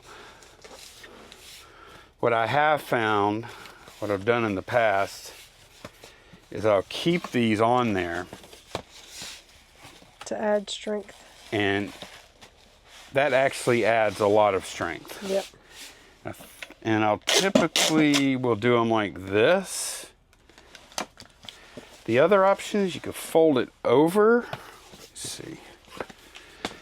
That might actually make it even stronger. I'll do that. I think that does actually, I think that's better. It's just kind of a pain in the butt taping because it has pressure on it from that kind of that weird fold around the edge there. Yeah. But that's also what I feel like makes it stronger. I don't know. It doesn't even matter really. It'll be fine. Okay, do the same thing. I'll do the same direction. Just make sure that my poster is not going to get caught up in the fold. Did I put? I think I must have. All right. Oh, the card. Yeah. Must be. I don't see it.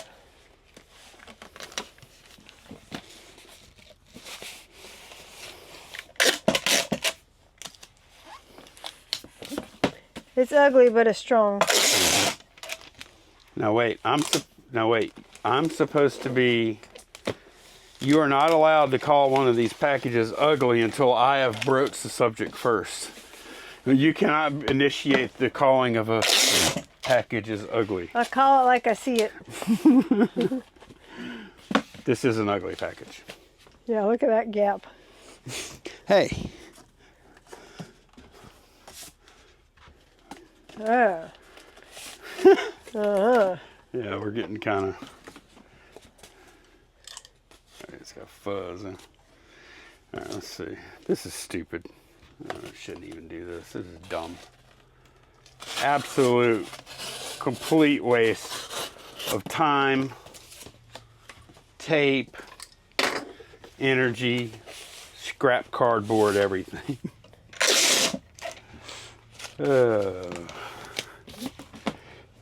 It does kind of even it out for the taping though. Yeah.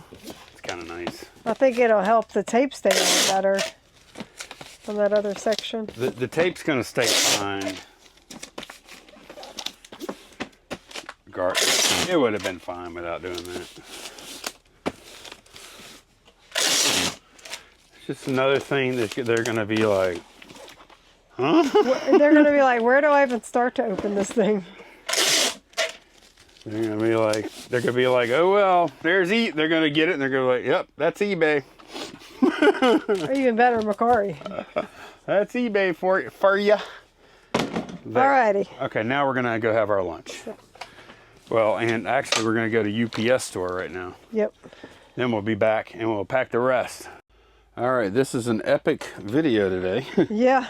So, yeah, since the last time we filmed, since the last clip, we went to go pick Molly up, and we also buzzed by UPS store Man, perfect timing for that. We got there and I saw a couple of people standing outside the door. I'm like, man, there's a line out the door, which has happened before, like around the holidays. Yeah. And I walk up and I see a sign on the door, power outage. And the lady that was in line said they're reopening now. They're booting up their computers. I'm like, cool. So got in line. That was perfect timing. They opened the door within 60 seconds of you walking up there. Yeah. Like right after you had that quick conversation, they opened the door. Yeah. So that worked out well. We had quite a few UPS packages today. Yeah, some big ones. Yep. I meant to ask you, did you insure those 2 figures? No. You didn't? Okay. No. Just curious. I would have. Yeah. Okay. Those are like. Here we go. Oh wait, that's the wrong one. Candice and I differ on our approach to insurance. She's more insurance. She likes insurance more than I do. Well, let me tell you what, USPS doesn't pay out anymore. That wasn't you, but you know what I mean? Right. They want the buyers to bring in the damaged packaging and all this stuff that ain't going to happen before they pay out. So basically, it's useless. I agree. The only reason I would buy it for those, and I don't think it's going to be an issue. I ain't even worried about it. But the only reason I would have bought it for those is just in case of a lost package. Yeah. More than anything. Right. I'm not worried about it though. I've shipped. That's definitely on the upper end of what I want to be shipping without insurance. Though. Yeah.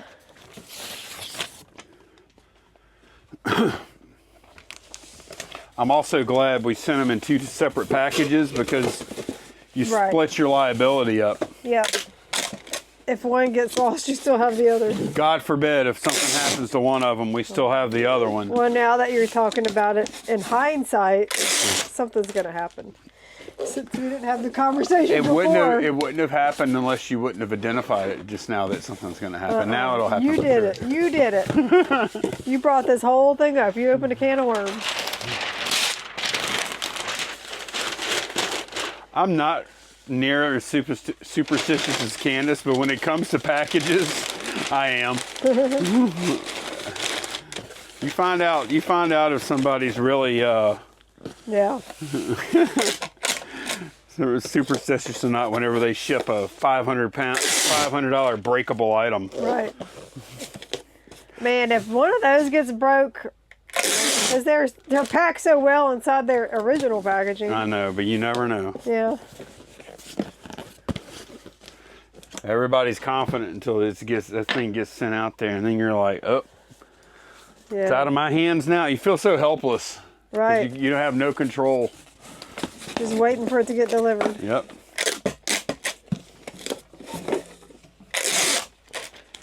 I don't think we have anything else hard now, huh? Nah. Man, I wonder how long this video is going to be. This might be a 2-hour video. I know. It might be longer. I have no idea. Be very interesting. I feel like I've been packing my entire life now, so I don't have a frame of reference for time. Feels like we've been packing for 2 days. It does. Especially since we have a break in there where we went out for a bit. Yeah. And had lunch. There you go. That's just that little container like that. Yep. Oh, this is a watch. Yeah, we're done with eBay orders. A little Seiko. That's something else I gotta get back on. I gotta get back on this watch grind, man, because look how well they sell. Right.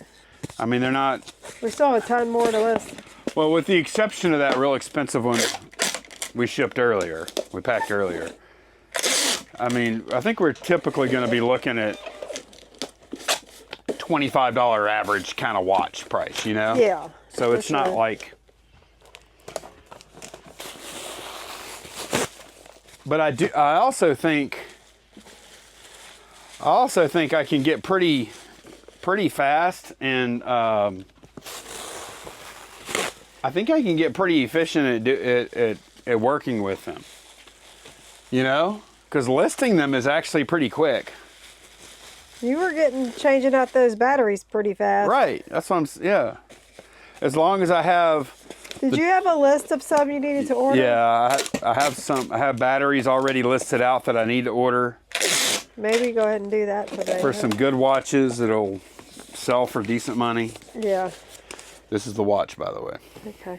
I'm alternating these spines for you. Yeah. It makes them a little smaller and less likely to crush. Yeah, they're not sitting against each other. Yeah. This move right here is another one we need to do more of with because of the access we have to Louisiana cookbooks. Yeah. We've kind of become snobbish towards some of the lower value ones, because the fact is most cookbooks are worth $8 or $9 on average, right? Most Louisiana cookbooks. Wouldn't you say though? Yeah. The ones that we find? Right. They're not really worth selling individually, but we can usually pick them up for $1 a piece or less at garage sales. Yep. So it's state sales, man. They've gotten crazy with their prices. Some of them. They used to just do like $1 a book. Now they individually price them. They've been watching us. I'm only half joking. I know. We literally know that some of them watch us. Yep. And a lot, you know, and a lot of them have. It's definitely changed. They definitely are aware of cookbooks when they didn't used to be. There's just no denying that.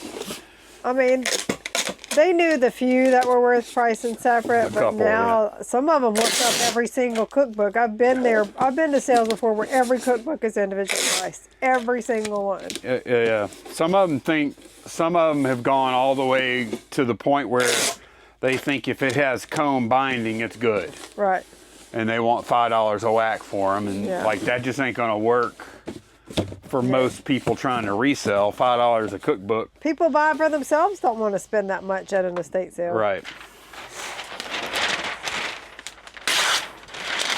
But the fact is, though, especially on the last day, even at estate sales, we can still normally get often we can get dollar cookbooks. You know? The good ones like the Roget's, they get picked up the first day or two by either resellers or collectors. Or they get priced up. Yeah. And they're still, and we've seen that too, where they'll price their Roget's cookbook at like $25. Yeah. And then it's like, okay, on half price day, I don't love paying $12.50 for it, but we know it's an easy flip, so we do it sometimes. You know? Yeah, it depends on the condition, of course. Condition and version and yeah.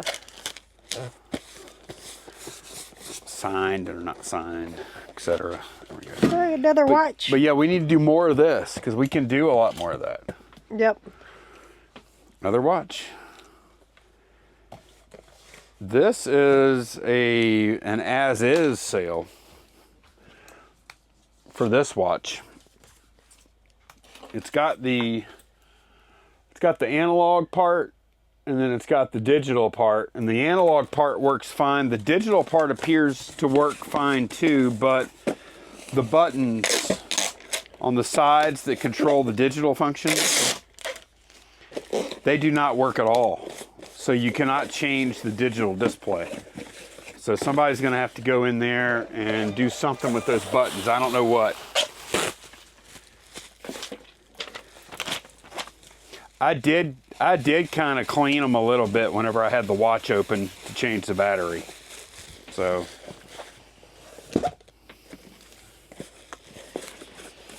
I don't know how they fix that kind of thing. I don't know if they have to replace some contacts or what. Yeah. But we're not going to get into that level of maintenance on these things when we sell them. What is this? That is an El Torito. A little bull.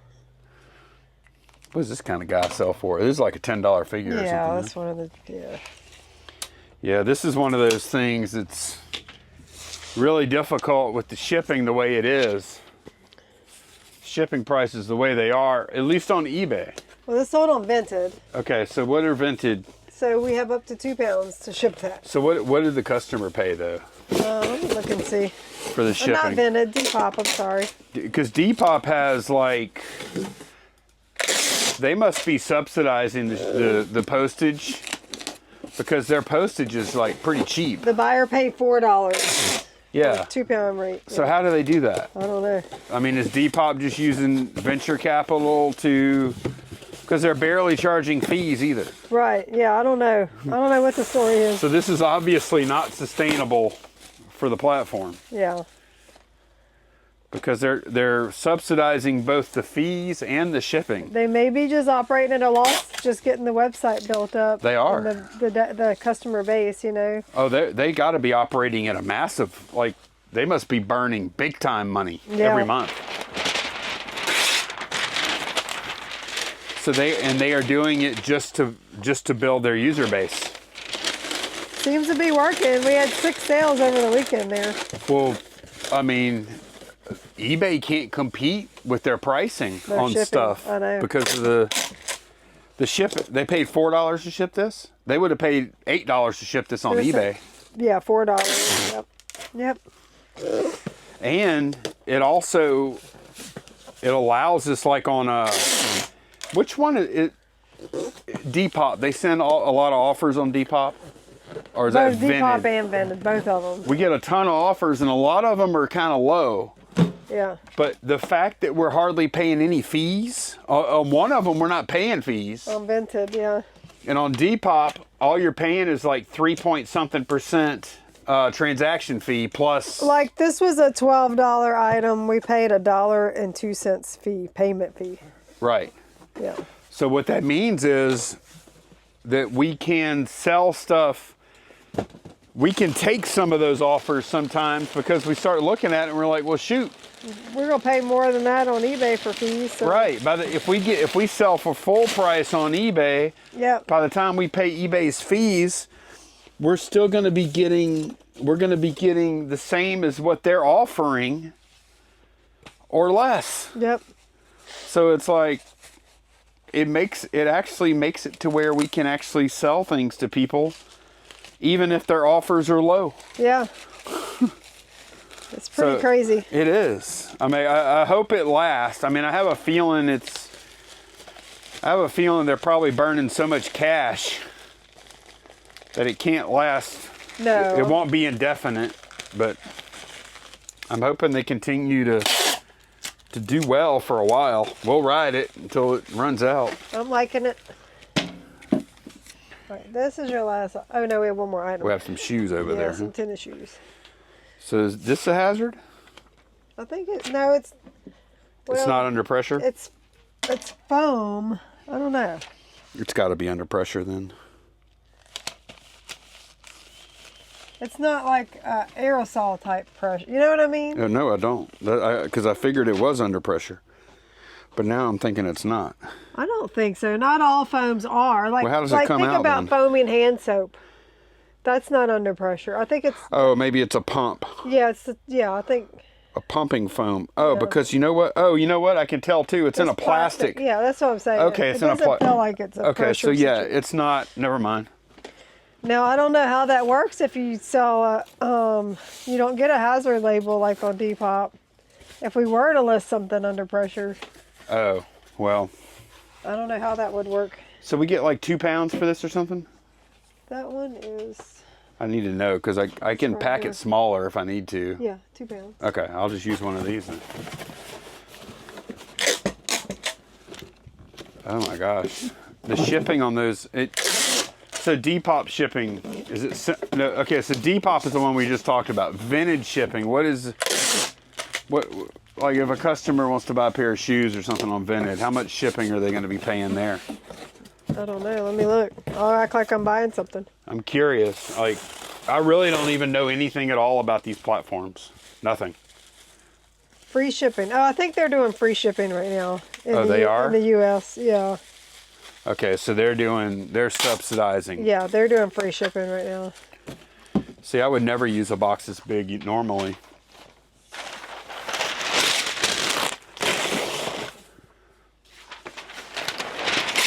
But I kind of want to use the free packing materials. So they're doing free shipping on Vinted, and they're doing cheap shipping. Right. So that's what these sites are doing to try and get some kind of foothold. Yep. So we have to hope they get their foothold before they run out of money. That's what it comes down to. Because if they try and compete with eBay on just like a level playing field, they ain't gonna be able to do it. Right. They gotta burn capital to compete. Yep. Because eBay still has the big audience. That's right. All right. Last pair. Poshmark shoes. Okay. Alrighty. It is crazy to think that it wasn't that long ago that we weren't cross-listing anywhere. Just like 2 years ago, right? Maybe a little more than that. Yeah. And we just started out with Macari. And then we ventured out to Etsy and Poshmark. If you look at now how big of a part of our business is selling on sites that aren't named eBay. Yep. But the big money is still eBay. No confusing that. So this is the last thing? That's it. Whew. eBay's been having trouble today with their website, I think. One time I got the little boy in the orange coat. They replaced him with somebody else, didn't they? For a while. Man, I hated that kid for a while there, man. Because every day we'd come in here and we'd see that stupid kid in that coat all day, and I was like, I hate you, kid. We went for about a month a couple of years ago where we had issues, and they were telling us we were isolated. It must be us. We tried different networks. We were both on different computers. I think one issue we were having is because we're logged into the same account. And I think that may have played, Maybe so. But it's not doing it now. Yeah. So I don't know what to say. Man, that kid though. Oh, it was so aggravating. Man, what if you were that kid? Do you know how many times a curse word has been uttered at a computer screen when they see the picture of that kid? Little kid in an orange coat. That kid's been cussed so many times, Yeah. and he has nothing to do with it. He just stood there for a picture with a coat on. Yeah. Yeah. All right. Well, is that it? That's it. Oh my gosh. Okay. Well, that is going to be it for this one. Thanks a bunch for watching. If the few of you guys that are already here, we will see y'all again very soon. Bye, y'all. Bye.